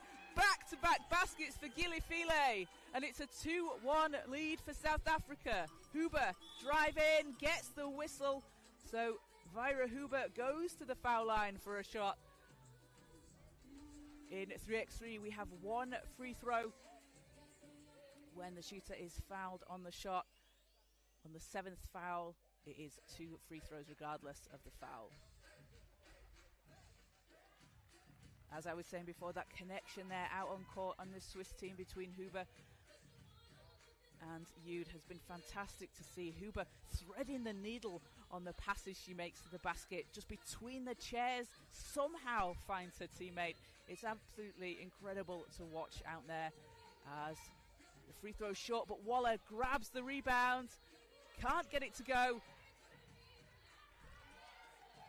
And Ngoni has it for South Africa. Gwaza on the baseline, shot bounces out as Waller, again, another rebound. She has been huge on the boards for Switzerland today as she wheels inside and levels the game at 2-2. Just over a minute played here. Both teams are looking for their first win of the tournament. They have been battling in yesterday's group games. And it will be South Africa ball. Gilly-File using the screen from Ngoni. Will launch and will hit! Gilly-File, 3 of 3 from the field to open the game. She's on fire for South Africa. As ball will go out of bounds. And we've got on the sidelines the South African men's team and the second South African women's team as well, cheering the team on the court along. Some good support in the crowd as well. As Gilly-File works against Waller. She's had the hot hand so far. As she runs into Yude. Dishes off to Gwaza. And that one doesn't fall. Picked up by Huber. Waller. Back into Huber. And a great finish there. We are tied at 3-3.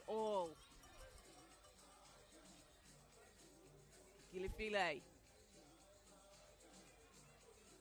Against Yude. Time's going to run down here. That 12-second shot clock. It goes so quickly. As Switzerland will get the ball back. 8 minutes to play. Tied at 3-3. Huber to Waller. Teammates of the Pilatus Dragons in Switzerland. As Huber gets it to go. And that will put Switzerland at 1.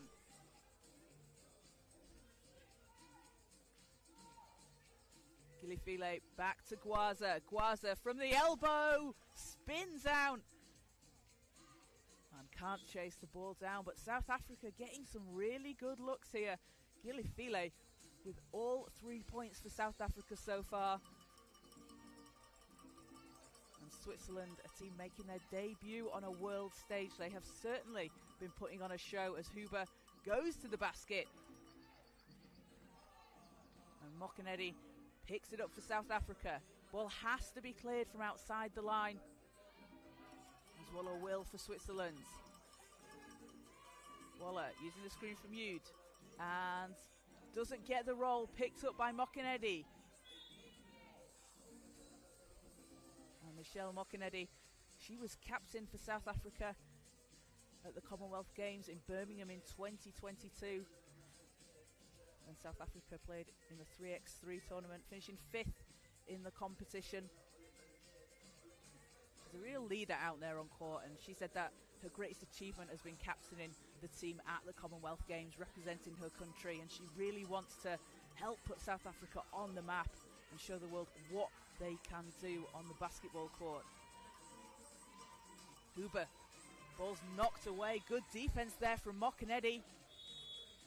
And we will have a timeout on the floor. So a 4-3 lead for Switzerland over South Africa. 6:49 to play here in the first game in the women's session for today. And as you can see, they're out on the floor. So in 3x3, teams have 4 players. You will have 1 substitution that can come out onto the floor. Switzerland have been playing this tournament, and they played the last tournament they did, the 3x3 Europe Cup in Austria last year, with just 3 players out there on the floor. And in such a fast-paced game, those seconds of rest that you can get are going to be really valuable. But this shows how well conditioned this Switzerland team are. As Moccanetti will take it from the top. From the baseline. And Switzerland will get it back.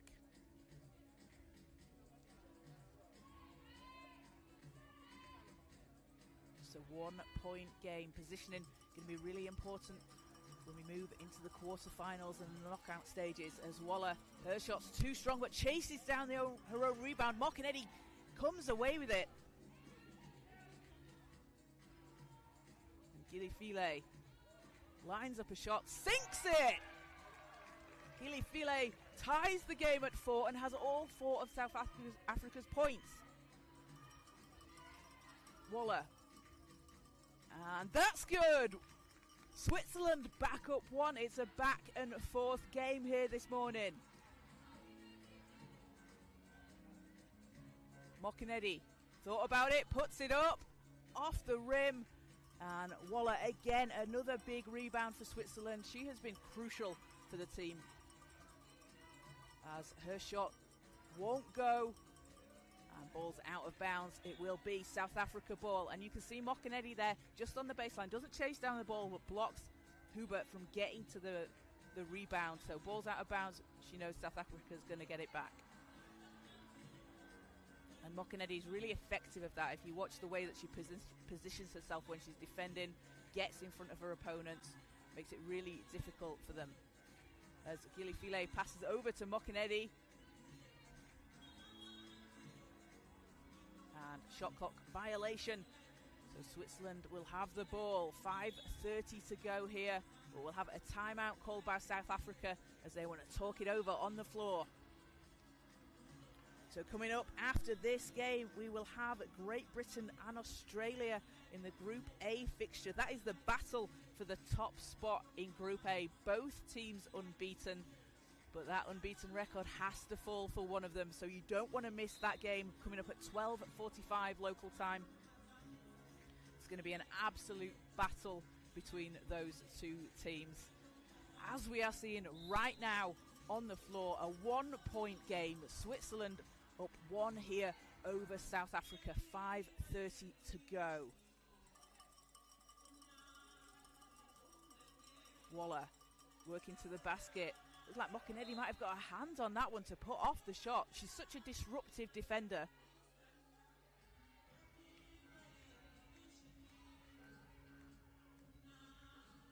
So ball stays with Switzerland. And Moccanetti there, knocking the ball out of bounds. As I said, disruptive. 5 seconds on the shot clock. And Switzerland will put something up from deep and banks it in! Huber with the 2 for Switzerland, and it's a 3-point game. And this is why Switzerland are so dangerous. They have players that can get inside, get those baskets underneath the hoop, but also they can shoot from range, as Huber has just shown you. Gilifile looks to answer, doesn't drop. Waller secures it for Switzerland. 6 seconds on the shot clock. Waller, you'd roll into the basket. Too short. Moccanetti finds Gilifile. Under pressure from Huber. And Goni goes to the hoop. But Switzerland will have it back. Huber clears the ball. Has space. She's going to take it. Doesn't go, but we saw yesterday how strong Vira Huber's mid-range game is. Can really shoot. In fact, we've just seen just now how strong she is from the long range. So she can shoot from anywhere on the court that she wants to. If you want baskets, get it to Huber. Moccanetti, as South Africa try to cut into this lead. 2 seconds on the shot clock, puts it up off the back iron. It's tipped and will go out of bounds.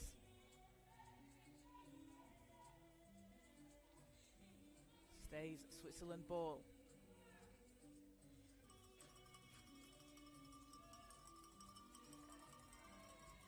Waller.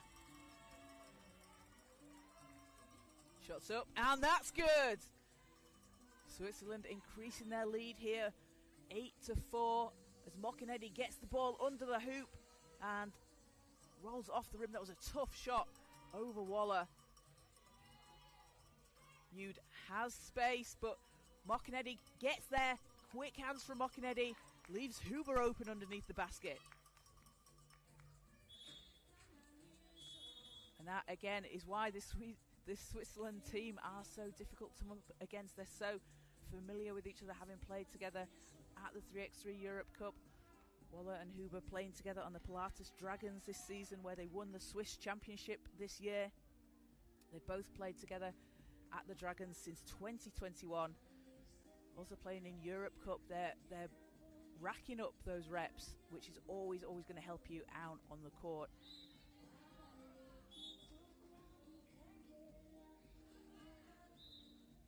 South Africa, as I said, a rising team, a lot of players across both of the South Africa teams playing at the under-25 level at the World Championships. As Huber, that one's too strong. Duvizila Gwaza back into the game for South Africa. She'll try, and that one doesn't fall. Ball's tipped into the hands of Ngoni. Can't keep it inside the lines, and it will be a shot clock violation. Switzerland have a 9-4 lead here with 3:24 to play.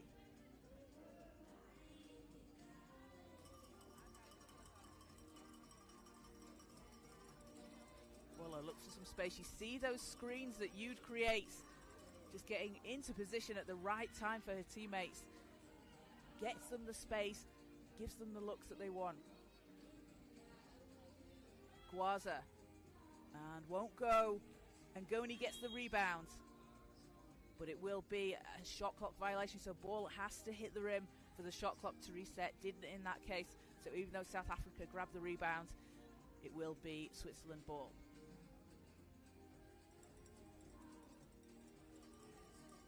Waller finds Huber. Back to Waller.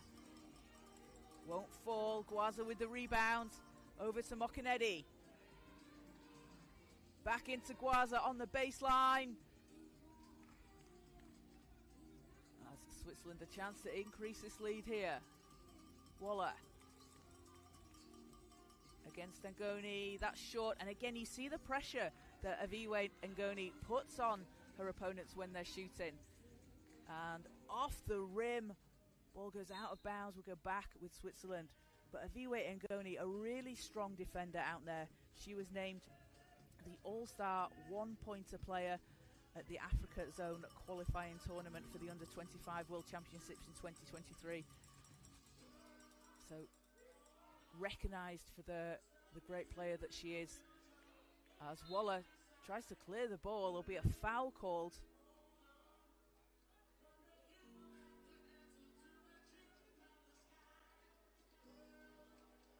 Is Switzerland ball. So just 2 fouls for South Africa. Switzerland not committed a foul yet. There are no player limits on fouls in 3x3. As Gwaza knocks the ball out of bounds. And those kind of plays that we see from Ngoni and Gwaza, you might not come up with the steal. South Africa might not get the ball.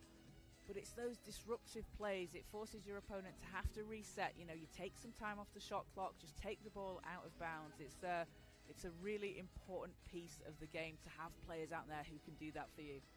We'll have a timeout. We can watch Gilly File, where she was lighting it up from the floor to start the game.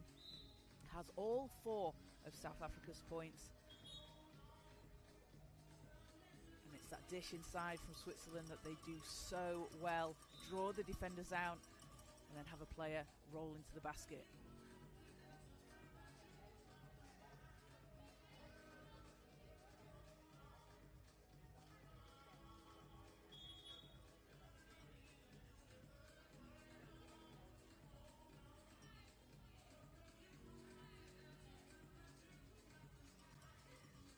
Switzerland up 9-4 here, 2:02 to play.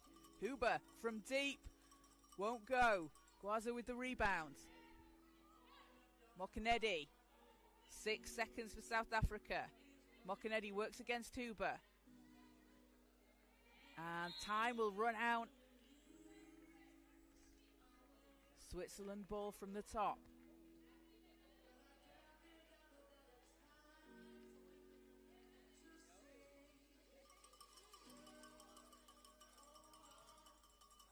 Waller going to the basket, drives baseline, runs into Mokanedi, so passes over to Yude, who splashes it in. And Switzerland take their lead up 10-4 with 91 seconds left to play here.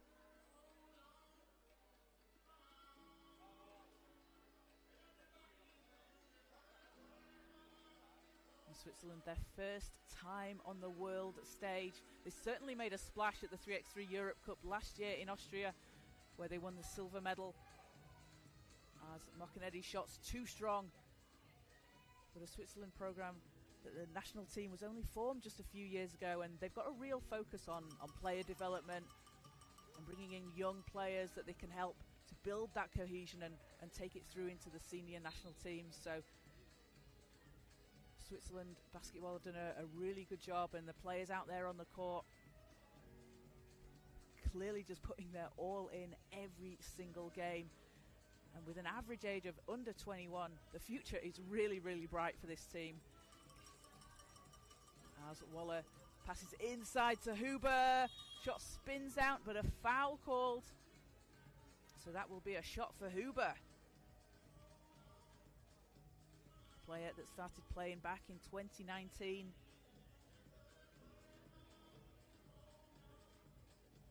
She talks about how 3x3 is just the perfect opportunity to really let every player out there on the court shine. As the free throw doesn't fall, ball's chased down.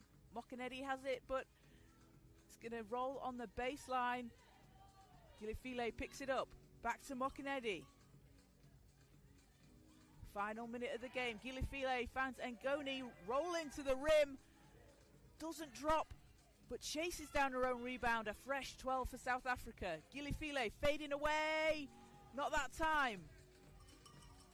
Yude round to Huber.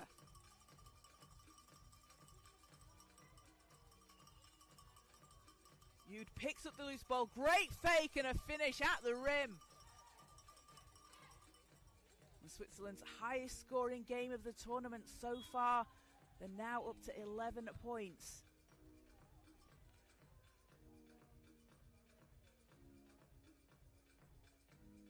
.1 on the clock. 7 seconds on the shot clock. Mokanedi to Gilifile.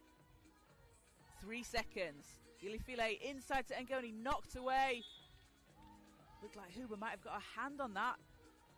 A shot clock violation is called as the ball rolled out of bounds. And again, Huber doing what Mokanedi does best as well. Knocking the ball out of bounds, taking time off the clock. So 9.5 seconds left. Waller. Back to Huber. Looks like she's about to go from range. And 1 second, needs to put something up. Time will expire. But congratulations to Switzerland. Their first win of the tournament. Their first win on a world stage. 11-4 over South Africa. And they will go again this afternoon in the knockout stages. Once those groups are set, we will confirm the matchups for you. And for South Africa, Asive Gilifile coming out on fire for the team, hitting everything she wanted to start the game off. And a team with a huge amount of potential out there on the floor. So coming up next, we have got Great Britain and Australia in Group A. The battle for the top spot. As they will get ready to come out on court.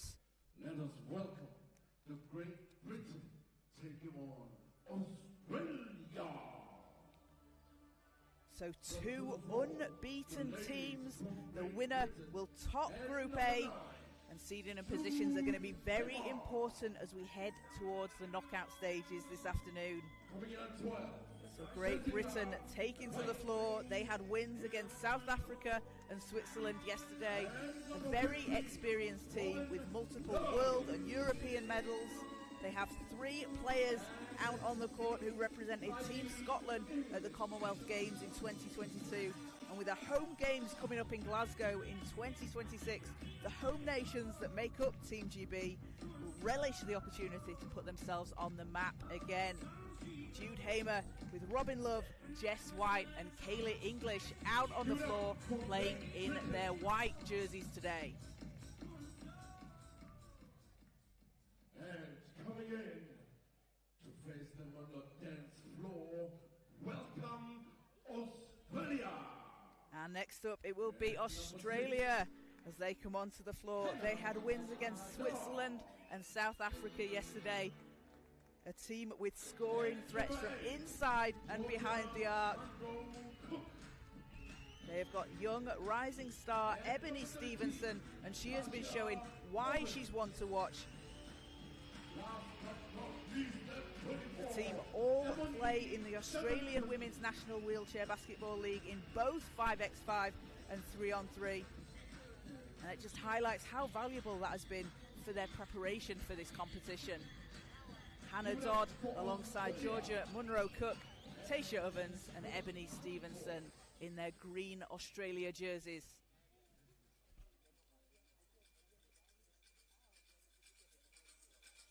So in 3x3 we are playing 10-minute games, 12-second shot clock. Shots inside the arc are worth 1 point, shots outside the arc are worth 2.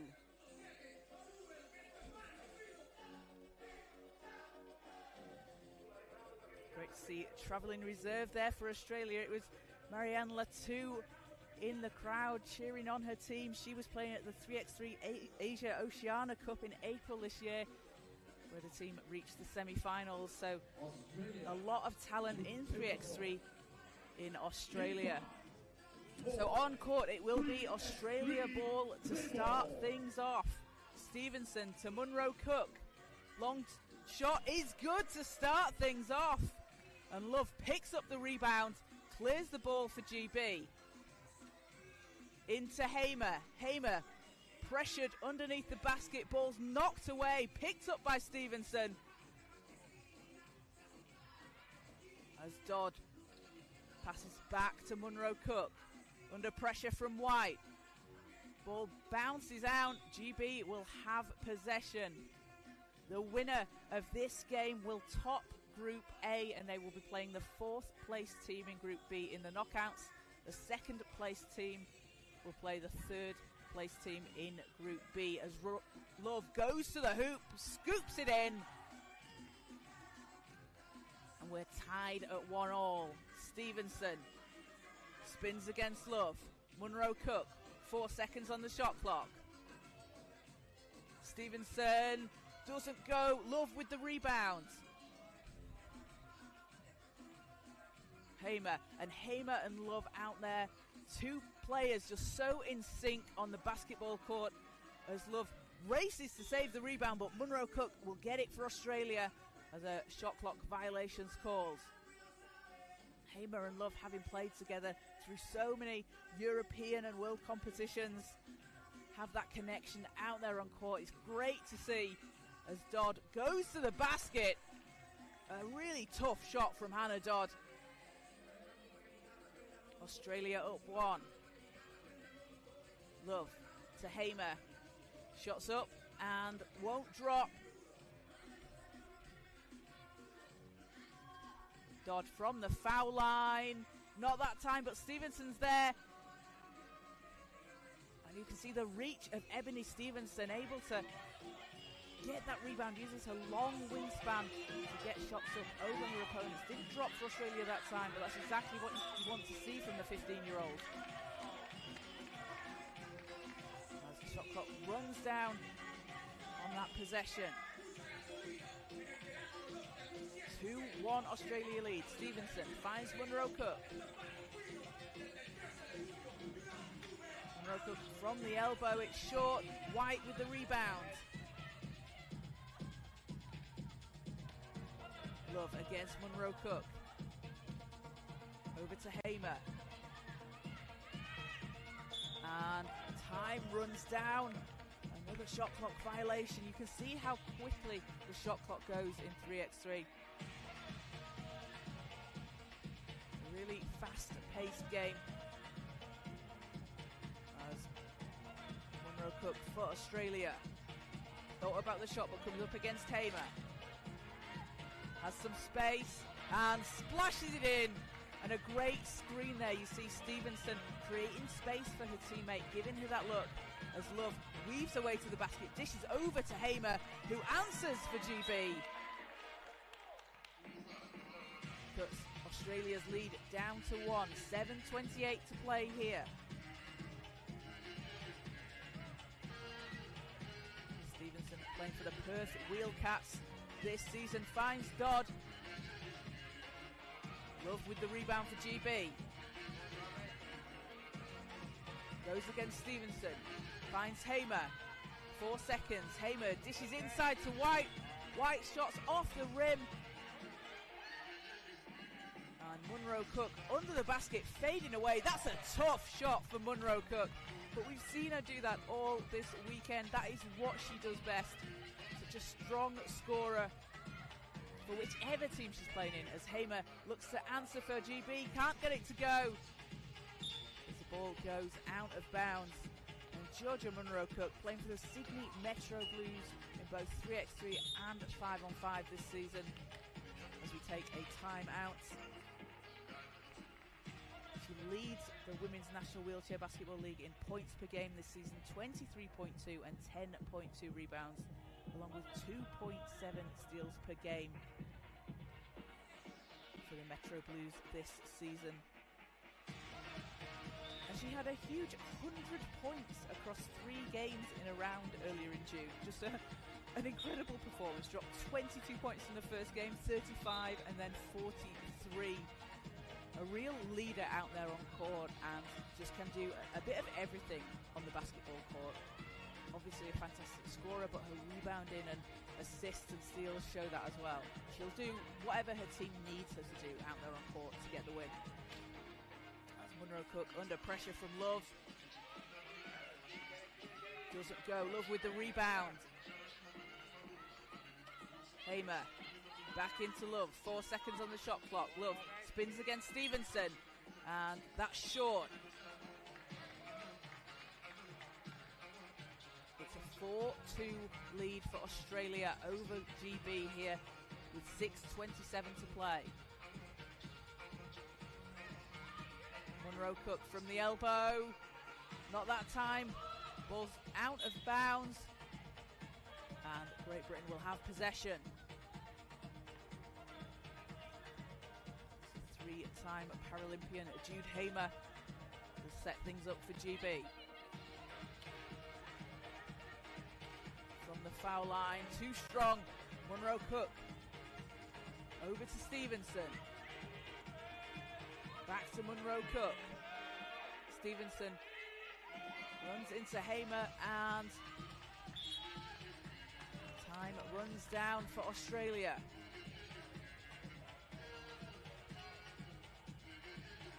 And Hamer will take it from the top again for Great Britain. Great Britain coming into this game the second highest scoring team in the competition with 16.5 points per game, just behind Canada. Australia have been averaging 16 points per game, so you can see how evenly matched these teams are. Hamer looking for Love. Love. Oh! Robin Love with a tough shot, rolling away from the basket. Cuts the lead down to 1. And again, that's that connection between Love and Hamer.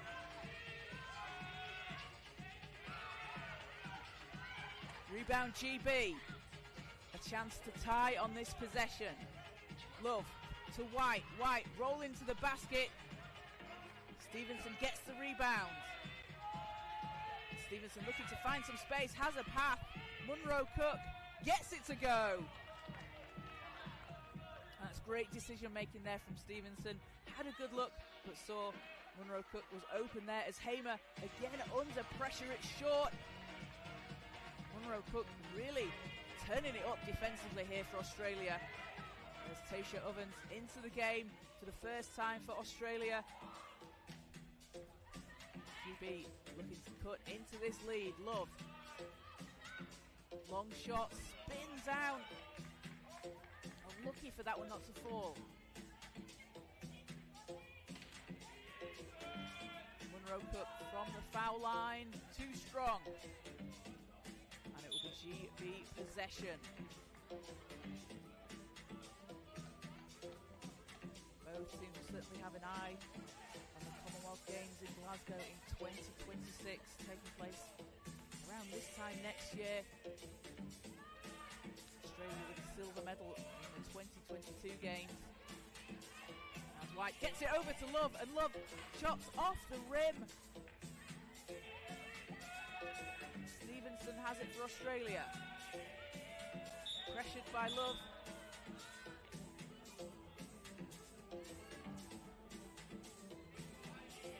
And foul will be called.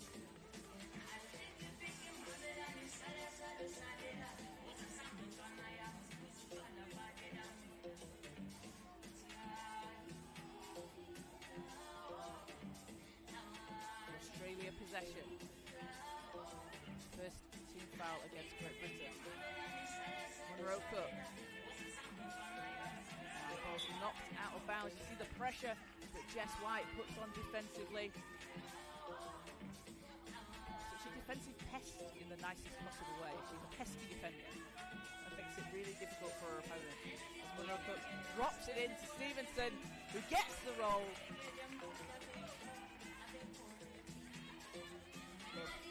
Over to Hamer. Back inside to Love. And we played with 2-on-3 here as Love gets it to go! Robin Love with the shot clock winding down. And Ovens gets the roll on the rim. The 7-4 Australia lead.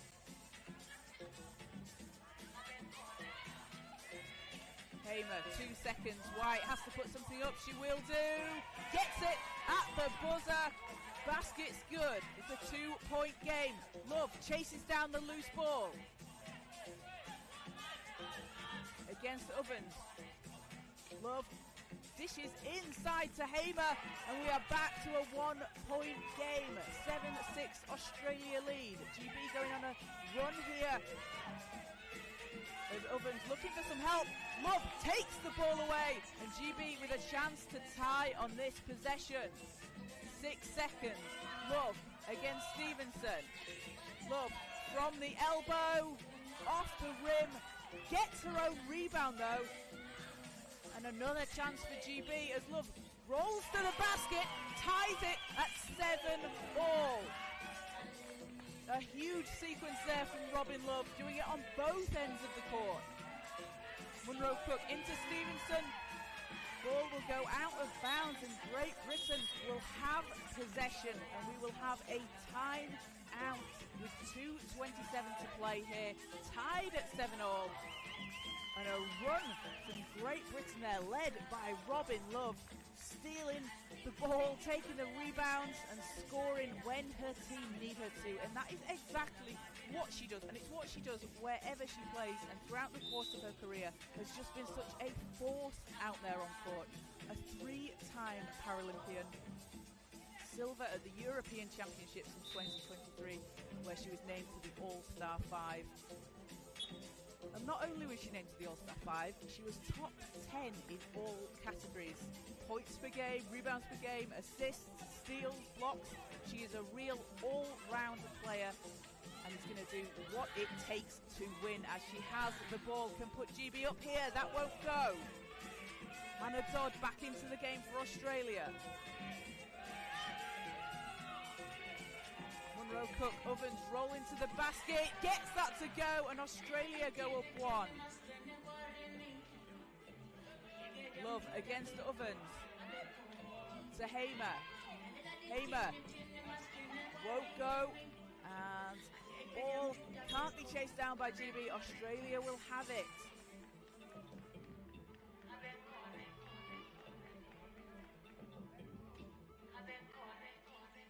Todd to Munro Cook. Drops it inside to Ovens, and you see that works so well for Tasha Ovens. She finds those paths to the basket. Teammates know she's going to be there. It's just instinctive. When the defense comes up to the outside player, Ovens roll into the rim, and such a good finisher at the basket.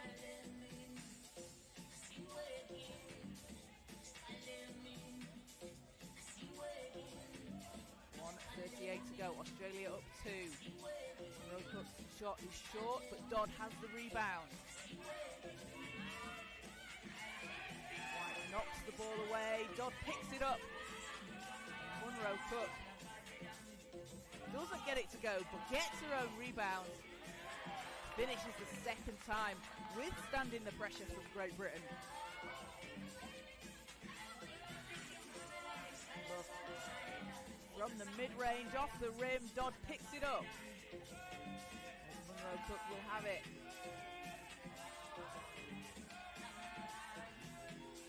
And splashes it in for Australia. Munro Cook has been so effective from all over the court, as Love's long shot is short.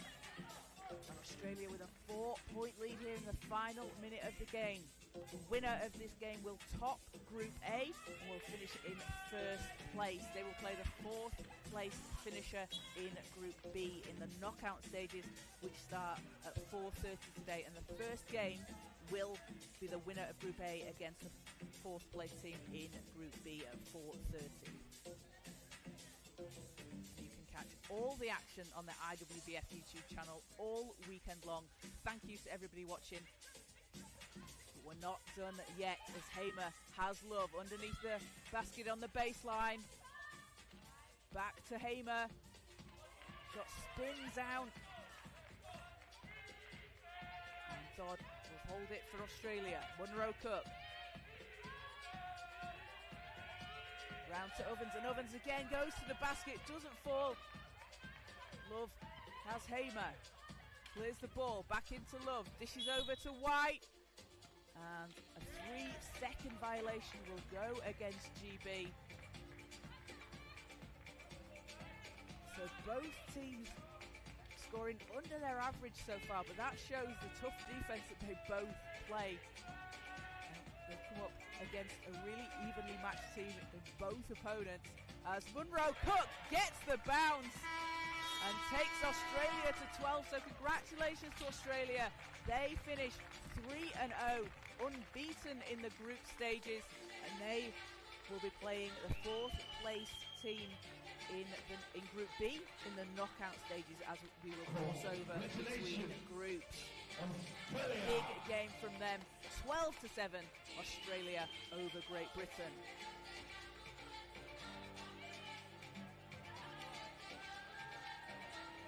And coming up next, we will have the Group B games. It will be Spain and Kenya at 1:10, and then at 1:35, South Africa against Canada. So stay tuned to the IWBF YouTube channel. We'll be back with you very shortly.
between Spain and Kenya. First to take the floor, the ladies from Spain. Introducing at jersey number 6, Sonia Ruiz. At number 9, Sarah Revuela. At number 11, Virginia Gide.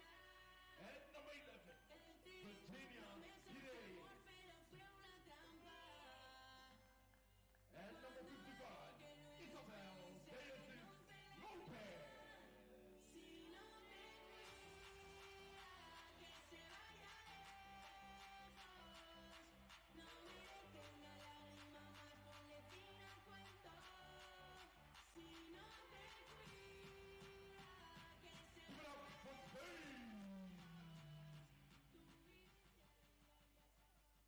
Coming in next is the ladies from Kenya. Introducing at number 4, Joyce Ambassa.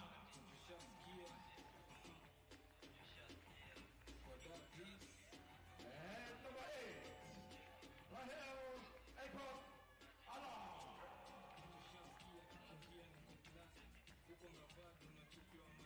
And number 10, Caroline Wajira. Welcome back into the Super Bowl here in Sun City. We have got the final games in Group B, and coming up it is Spain and Kenya as Kenya take to the floor. Their first time on a world stage. They had losses to Canada and a narrow loss yesterday to South Africa, where they battled to the very end. They've been building their 3x3 experience, and Rahel Akot has been a threat from mid-range. Caroline Wajira, Joyce Ambassa and Beth Wanja all featured in the Commonwealth Games team in 2022, with Ambassa and Wanja part of the training camp squad, and Wajira and Akot making the final team. For Spain, they had a win against South Africa and a loss to Canada yesterday. They'll be looking to secure seeding as we head into the quarterfinals, currently sat in second place behind Canada. They are the reigning 3x3 Europe Cup champions, who won gold last year in Austria and are looking to build on the success of that program. Sonia Ruiz, Sarah Revuelta, Virginia Perez and Isabel Lopez all also represented Spain at the Paris Paralympics last year, where they finished in 8th place. The teams on the floor, Spain playing in white and Kenya in red, and it is Spain possession for the first shot. Doesn't fall for Perez. Akot looks to clear the ball for Kenya. Needs to get it over the arc. Teams have to clear the ball before they can take a shot on the defensive rebound. Time will expire and a shot clock violation. So Spain will get it back.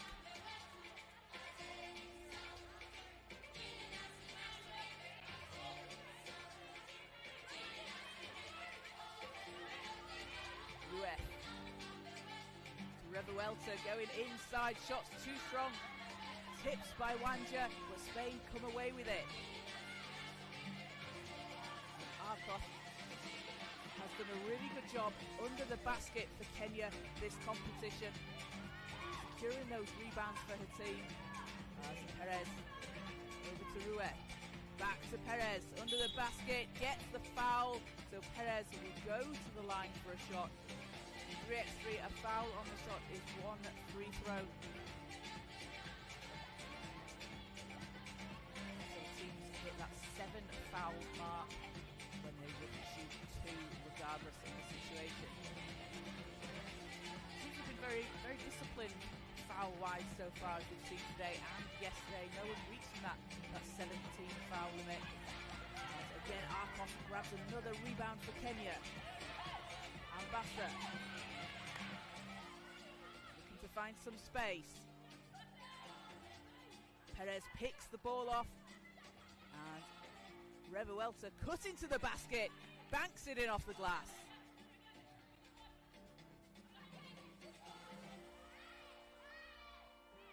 Barca to Arkoth.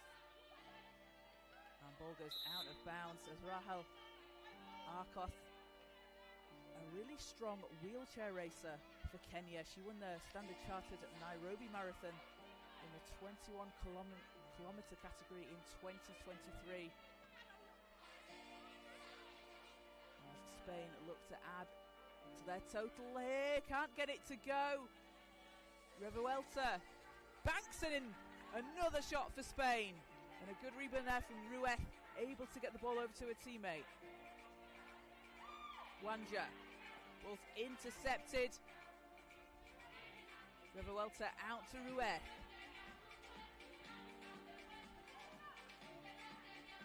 Perez fading away, that's good.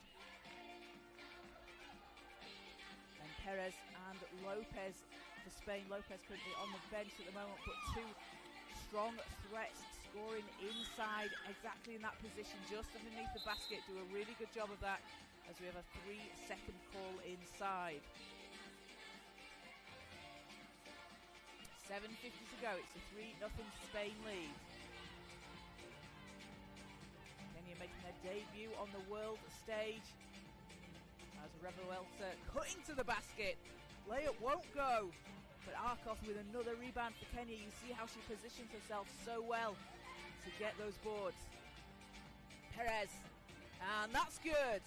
Spain up to 4 points here. Arkoth into Wanja. Wanja won't go. Rebounds chased down by Perez. Rueth into the cutting Revuelta. And that connection between Rueth and Revuelta, we've seen it on display whenever these players are out on the court. Revuelta has that roll to the rim, finds those lanes, weaves through the traffic, and she's such a good finisher around the basket. A big thank you to everybody watching live on the IWBF YouTube channel. We have all the action from across this weekend. We've had one brilliant day of basketball yesterday. You can go back and watch any of the games that you might have missed or relive some of your favourite ones. As Perez passes to Revuelta, too strong, gets her own rebound, but it's taken away by Wanja. As the ball will go off Kenya, so Spain will get it back.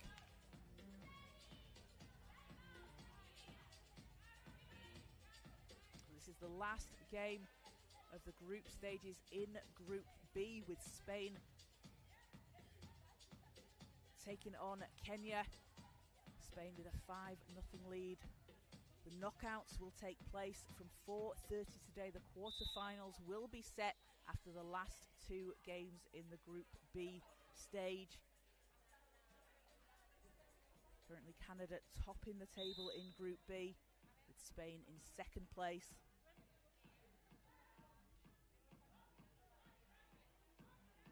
South Africa in 3rd and Kenya in 4th currently. So teams back out on the floor.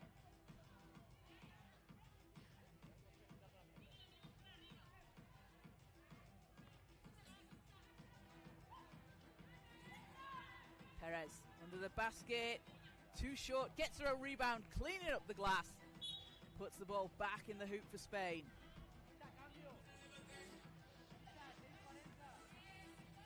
We'll have a substitution for Kenya as Caroline Wanjira comes into the game.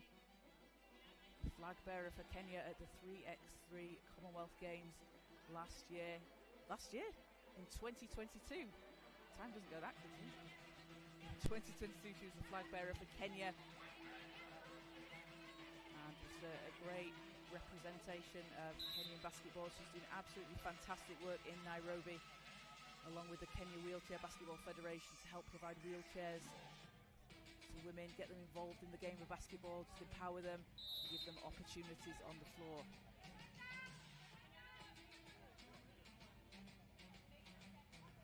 So Spain ball. Oh, apologies, Kenya ball. As Arkoth will take it from the top. Nope, we are going Spain ball. I was 50-50. So it is Spain ball. Perez. Long shot is good! Spain up to 7. Nice ball pressured there by Ruiz. And Spain will get it back. We saw Spain yesterday in the games that they played. They really like to kind of clog the top of the arc and make it really difficult for their opponents to get through, to break through towards the basket. A really strong defensive team.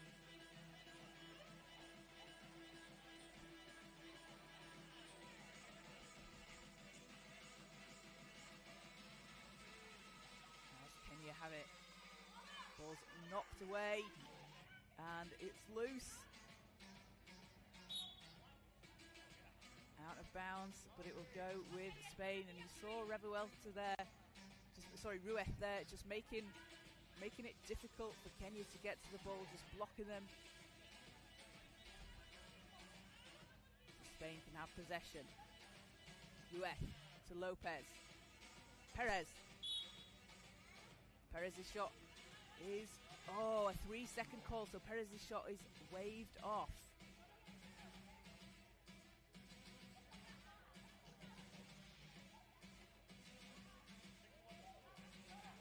And Perez intercepts the ball for Spain. As Ruiz go into the basket, too far underneath.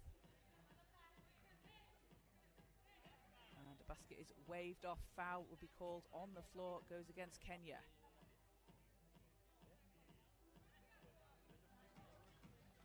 Coming up next, we have South Africa against Canada in the final game of the group stage in Group B. And then following on from that, at 2 o'clock, John Hobbs will be back with the men's knockout games, starting with Slovenia and Austria. Ruiz working against Wanjira. Ball's loose, picked up by Revuelta, 4 seconds. Ruiz with 1 second, shots up, and foul on the shot, so she will go to the line. And Ruiz, a 2-time Paralympian in Tokyo and Paris. Been at the World Championships in Hamburg in 2018 and Dubai in 2022. Dubai, she was averaging 4.9 points per game, 4.6 assists. Had a huge 18 points and 12 assists against Canada. As Perez under the basket gets it to go.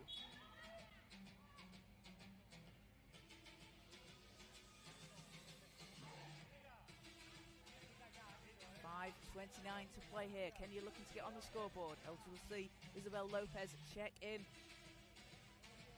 for Virginia Perez. Virginia Perez, my apologies.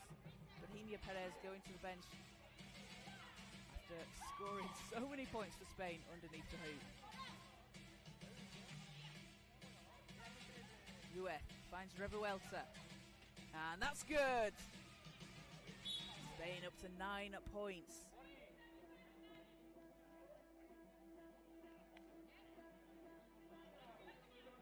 Wanjira under pressure.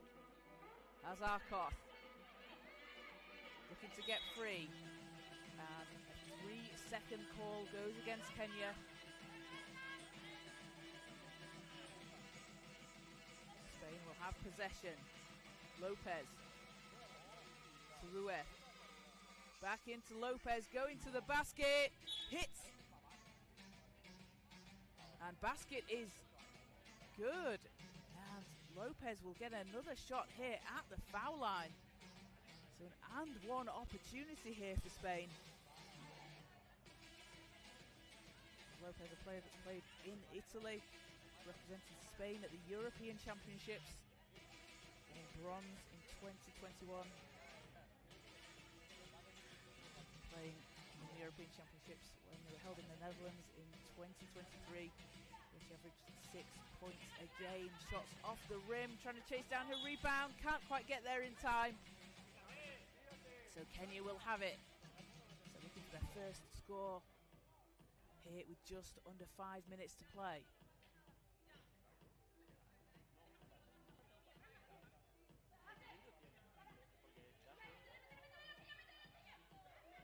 Arkoth.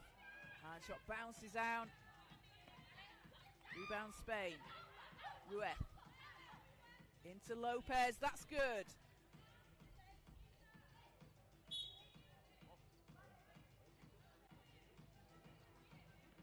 Spain up 11-0 here with 4:36 to play.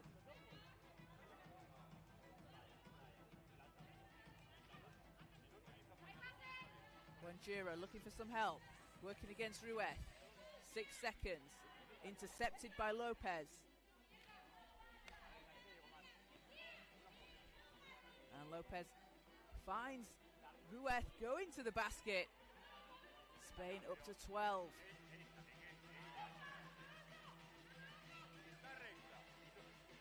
Ball will go out of bounds and Spain will have it back.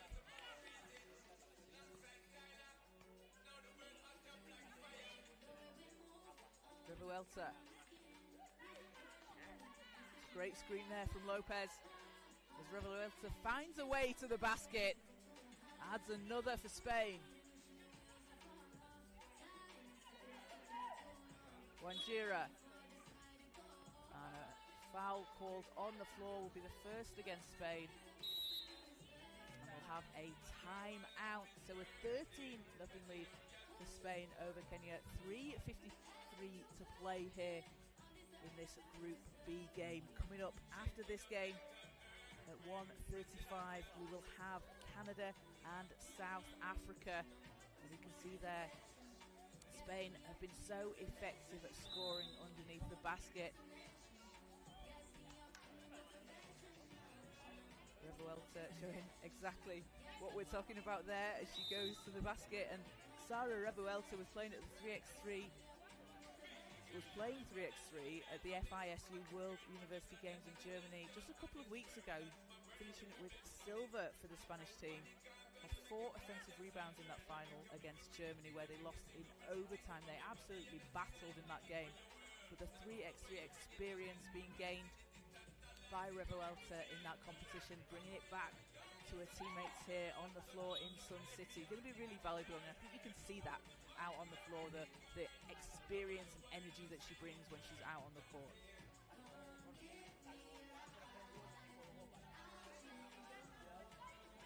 Will be a Kenya ball from the top. Caroline Wanjira. And ball's intercepted by Revuelta. Quick pass in to Lopez. Too strong off the glass. Gets her own rebound though. Can't finish the second time, but third time will go.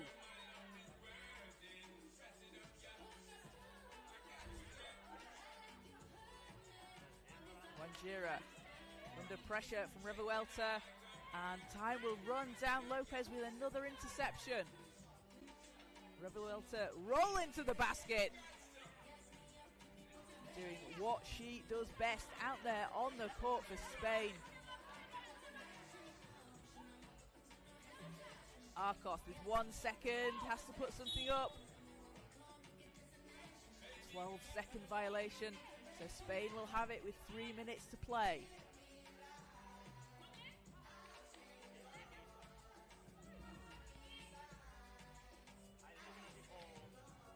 Ruiz. Lopez rolls to the basket, gets it to drop.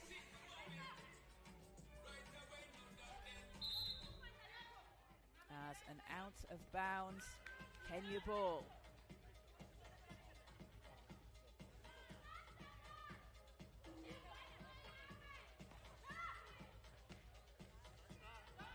Back with Spain. Spain, a team that finished 8th in the Paris Paralympics last year. I'm getting my years mixed up. Last year was the Paris 2024 Paralympics. Spain finishing in 8th place, gaining a huge amount of experience out there on the floor. As Lopez, shots too strong, gets her own rebound, working her way to the basket. A tough finish there for Lopez. Kenya still looking for their first score. Ruiz for Spain takes it up to 18. A reminder, in 3x3 is the winner. The winner is leading after 10 minutes of play, or whoever hits 21 first. Arkoth Ball goes out of bounds. As it does, a shot clock violation. So Spain ball. See Rueth there telling his teammates, you've got to talk, you've got to communicate out there on court. As you can see, there is no head coach, so teams are coaching themselves. Extra pass to Revuelta and sinks it. Spain are 2 away from 21. Lopez. Revuelta, that's good. That takes Spain up to 20. Just have it stop on the floor. 1:45 to play.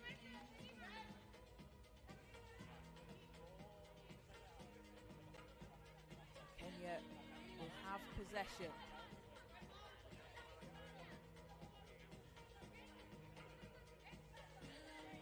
Bassett takes it for Kenya.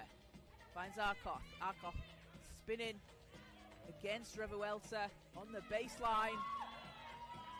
3 seconds, shots up and won't fall. Chased down by Rueth. And the next shot will win it for Spain. Into Lopez. Lopez will get it. And congratulations to Spain. 21-0 over Kenya. 1:25 still left on the clock, but first to 21 wins, and Spain will do it. So they move to 2 wins and 1 loss in Group B. We will confirm the standings for you when we have them set, but that will be a really strong position for Spain. Had the loss to Canada yesterday. Canada topping Group B. And Spain may possibly have secured themselves into second with that win, but we'll have to wait and see what the other results are today when South Africa play Canada. And for Kenya, a team gaining that experience in 3x3. They've been really hustling out there on the floor. So we'll be back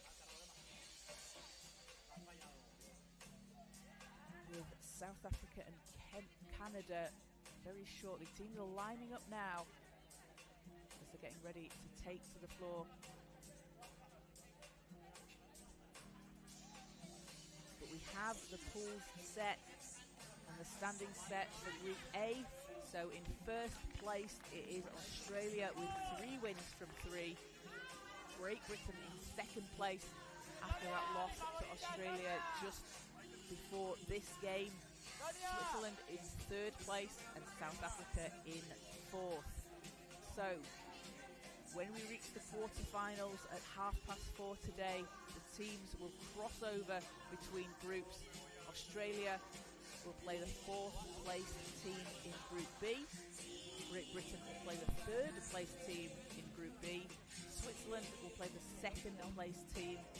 And South Africa in 4th will play the 1st place team in Group B. And Canada coming into this game, they can secure the top spot with a win. Canada are currently 2-0 in Group B.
welcome back into the Super Bowl here in Sun City as we get ready for the final Group B game in the group stages. South Africa against Canada. As South Africa come out onto the floor in their white jerseys. They are 1-1 in the group stages. A win against Kenya 5-4 yesterday and a loss to Canada. They're a young team continuing to gain experience as all 4 players represented at the Under-25 World Championships in 2023, building on those connections on the court. And that's going to put them in a good position going forward. As Samkela Siwe Mbata, Zukiswa Ganza, Ngezwa Hagu and Afilili Hachlisile out there representing for South Africa. And we will see Canada take to the floor 2-0 in the group stages. A win will see them top Group B if they can go unbeaten. Wins against Spain and Kenya yesterday. They are the highest scoring team in the competition. Katie Dandano, Elodie Tessia, Tamara Steeves and Puisan Lai are showing why Canada are the reigning 3x3 Commonwealth Games champions, with 3 players from that team on the floor this weekend. They have scoring threats from all over and are expecting to go far in the knockout games. So Canada playing in black and South Africa in white. As the teams will have the coin flip for possession. So no jump ball in 3x3. Possession is decided by the coin flip. The winner can decide whether they take the ball to start things off in regular time, and then if they want, they can decide, no, we want to take it in a potential overtime situation and give the ball to their opponent. So 3x3 is 10-minute games, 12-minute shot clocks. Shots outside the arc with 2 points, shots inside the arc worth 1. The teams take the floor in this final matchup of the group stages for Group B. And it will be Canada possession to start things off. Dandano goes to the basket, hits the first shot for Canada, and Katie Dandano, that is what she does. You want scoring. Katie Dandano is on the other end of the line as she gets the basket, fading away and puts it in. 2 quick baskets for Canada and Dandano. As ball is picked up by South Africa. Hagu has it. Onangezwa Hagu, a really strong rebounder throughout this competition for South Africa. We saw it out there on display and in that win against Kenya. Making a real difference out there on the floor for her team. A really exciting young player. As Dandano for Canada doesn't get that one to drop as the ball goes back the way of South Africa. It's a 2-0 lead for Canada here early on.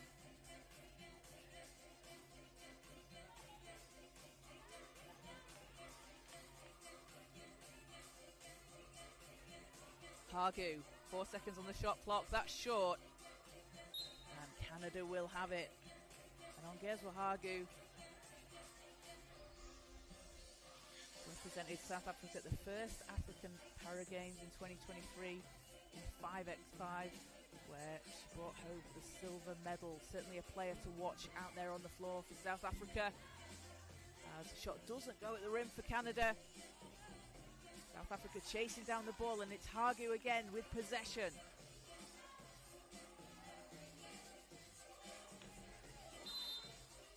And time runs out. 12-second shot clocks. It goes very quick. The team has to, if you're rebounding the ball, you have to clear it across the arc before you can take it up to score.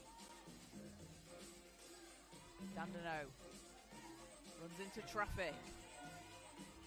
Fading away, hits! And Dandano with a tough basket, fading away under pressure. Doesn't matter. She's going to come up with the score for Canada. Dandano, a 2-time Paralympian, an incredibly accomplished player out there on the court. As 12 seconds ticks off the clock and Canada will have it back. Tessia. Tessia using the screen from Dandino. Great move to the basket as she finishes. And we've seen Tessia do that. She's a player that likes to set the screens for her teammates, but also she can roll to the basket, finds those lanes.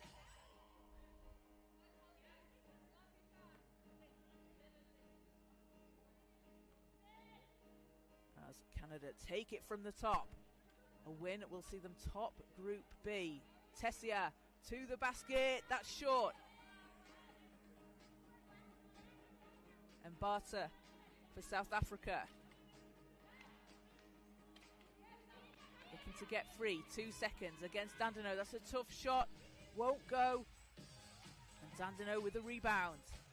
Into Tessia. Scoops it up and in. Takes Canada up to 5. Hargu. Shot won't fall. Chased down by Dandino. And she'll try from range. Not that time. Ball's tipped. And into the hands of Mbata. Hargu. From the foul line. Doesn't go. Canada will get it back.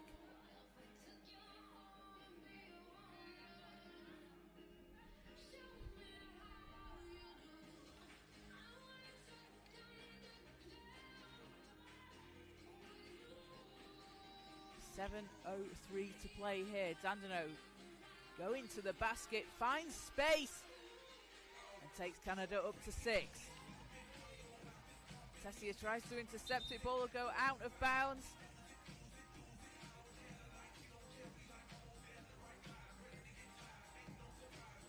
And we'll have a timeout on the floor. Canada up 6-0 here, 6:52 to play.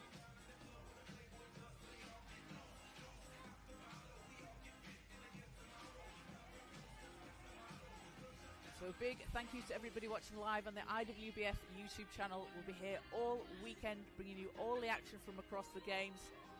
We've got an absolutely fantastic setup here in Sun City. If you're in the area, come on down to the venue.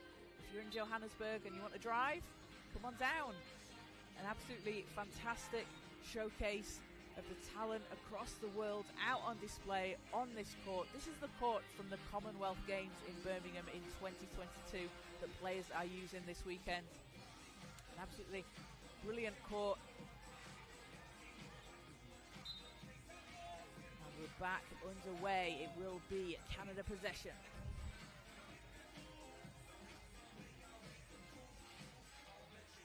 So Tessia will take it from the top for Canada. Dandino. Dandino, it's up and won't drop. Hargu with a rebound.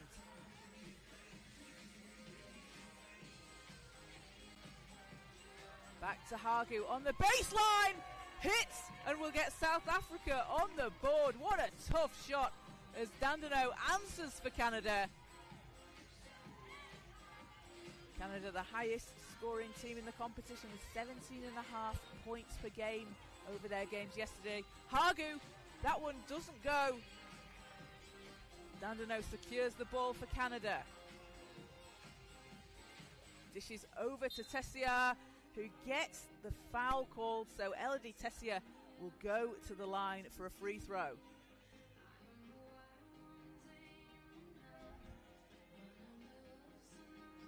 Tessia playing in the Canadian Women's Basketball Wheelchair League. Finished in second place last season.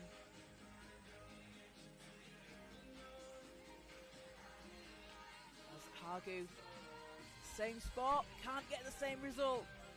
As Puissant Lai has checked into the game for Canada for the first time. Dandino to Tessia. Scoop layup, won't go, gets her own rebound, cleaning up the glass, and taking Canada up to 8 points. Mbata to Hargu. Hargu doesn't drop. Tessia with the rebound. Good ball movement here from Canada as Lai cuts inside, banks it in.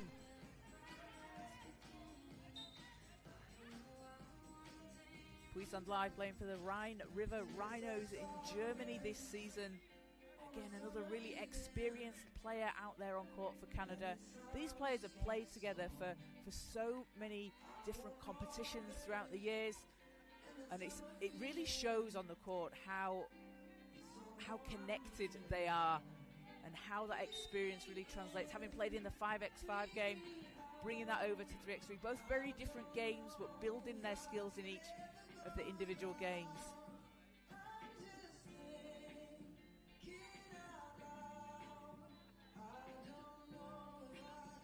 As we have Filili Haklisile in for South Africa out on court.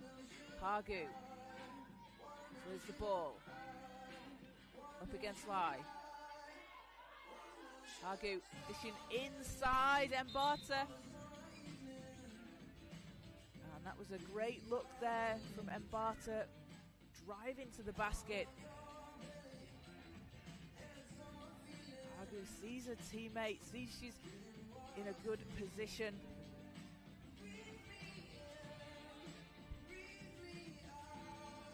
And Canada will get the ball back. It's a 9-1 Canada lead, 4:43 to play. Live to Steves. Dandanu putting to the hoop, and Canada up to 10 points here.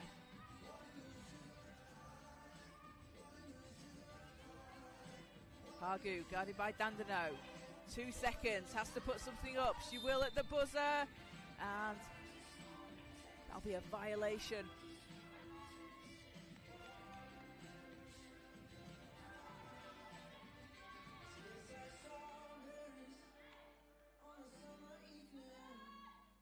Light from the elbow, that's good!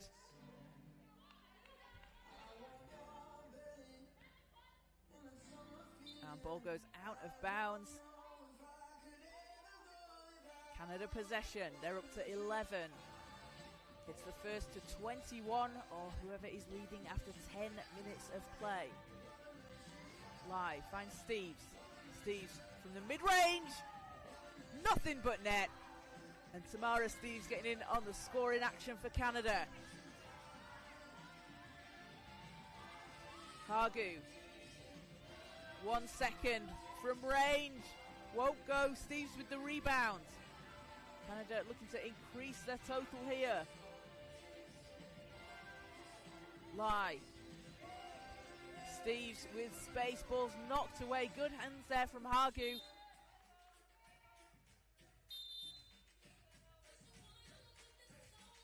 And a timeout is called. 3:33 to play. Canada leading 12-1. And a win for Canada would see them go unbeaten in the group stage. Would mean they would finish 3-0 and top Group B, which would lead to a matchup with the 4th placed team in Group A, who is South Africa. And their team in Group A. South Africa with 2 teams in this competition, 1 in each group. And we're back out on the floor, so South Africa ball. Hagu. Off the rim, chased down by Lai. Lai, the wheelchair basketball Canada's female athlete of the year a couple of years ago in 2023, as Steves again hits the shot for Canada. And Barter intercepted by Steves. Canada get it back. Tessia to Lai. Thought about the shot, passes back to Tessia. And Steves going to the basket. Oh, it rolls out, gets her own rebound, and doesn't fall. There's a foul called on the shot, so Tamara Steves goes to the foul line. Free throw to come here for Steves. Represented Canada at the World Championships in Toronto, and she won a gold medal back in 2014 at Dubai in 2022. She was part of the first ever women's under-25 national team in 2011, and only started playing 3 years before that in 2008. So an absolutely incredible talent out there on the floor for Canada, as Steves Gets it to Tessier. Tessier, 1 second, has to put something up, does. Too strong, rebound Hagu. Ganza, back to Hagu against Lai.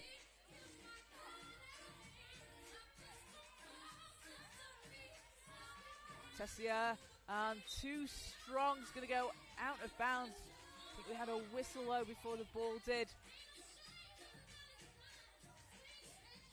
So foul goes against South Africa. That puts them on 3 team fouls. Canada will take it from the top. Tessier. Back round to Lai. Steves is there. Guarded by Hagu and off the rim. Good D from Hagu. Gets the rebound for South Africa. Hagu dishing inside and a great shot there from Ganza. Takes South Africa to 2. Lai from the foul line, doesn't drop. Another big rebound for Hagu. How many times has she done that this weekend? As the ball's knocked away by Steves. Steves takes it to the basket, gets it to drop. Canada up 15-2 here, 1:23 to play. Hagu. Too strong. South Africa with the offensive rebound. But ball didn't hit the rim, so shot clock didn't reset. Ball has to hit the rim for the 12-second shot clock to reset. In that case, it didn't, so Canada will have possession. Canada looking to secure top place in Group B. As the long shot from Steves doesn't fall.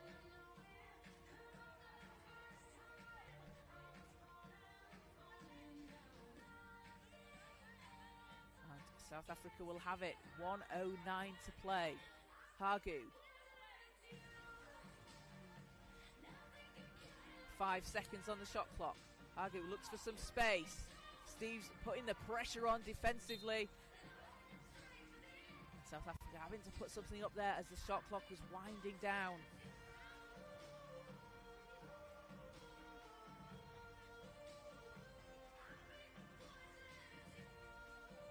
Steves off the rim.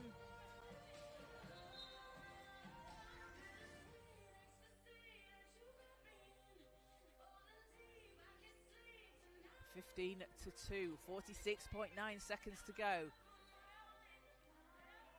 Canada in control here. Looking for that top spot in Group B. Hagu working against Lai. 1 second, and that'll be too late. So Canada will have the ball back, and as it stands at the moment, Canada will be playing South Africa across the groups there. Teams in Group A and Group B, so Canada will be playing the South Africa team in Group A. And Tessier hits for Canada, up to 16 points.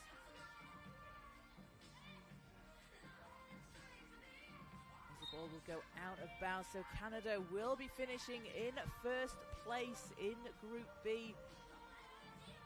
That means they play the team in 4th in Group A, which is South Africa, and they're 18.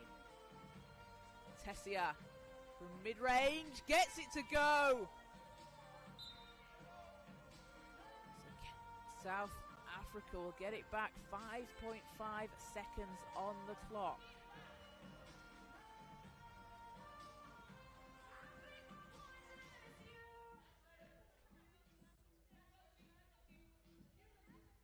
Two seconds, shots up, and that's good! Will count at the buzzer. Ongezwa Hagu with another big shot for South Africa, but Canada take the win 17-3. They will top Group B, and they will be facing South Africa in the who finished in 4th in Group A. That game will take place at 5:45 today. So that will do it for us here for the women's session until 4:30. Next up is John Hobbs with the men's knockout games. Slovenia taking on Austria.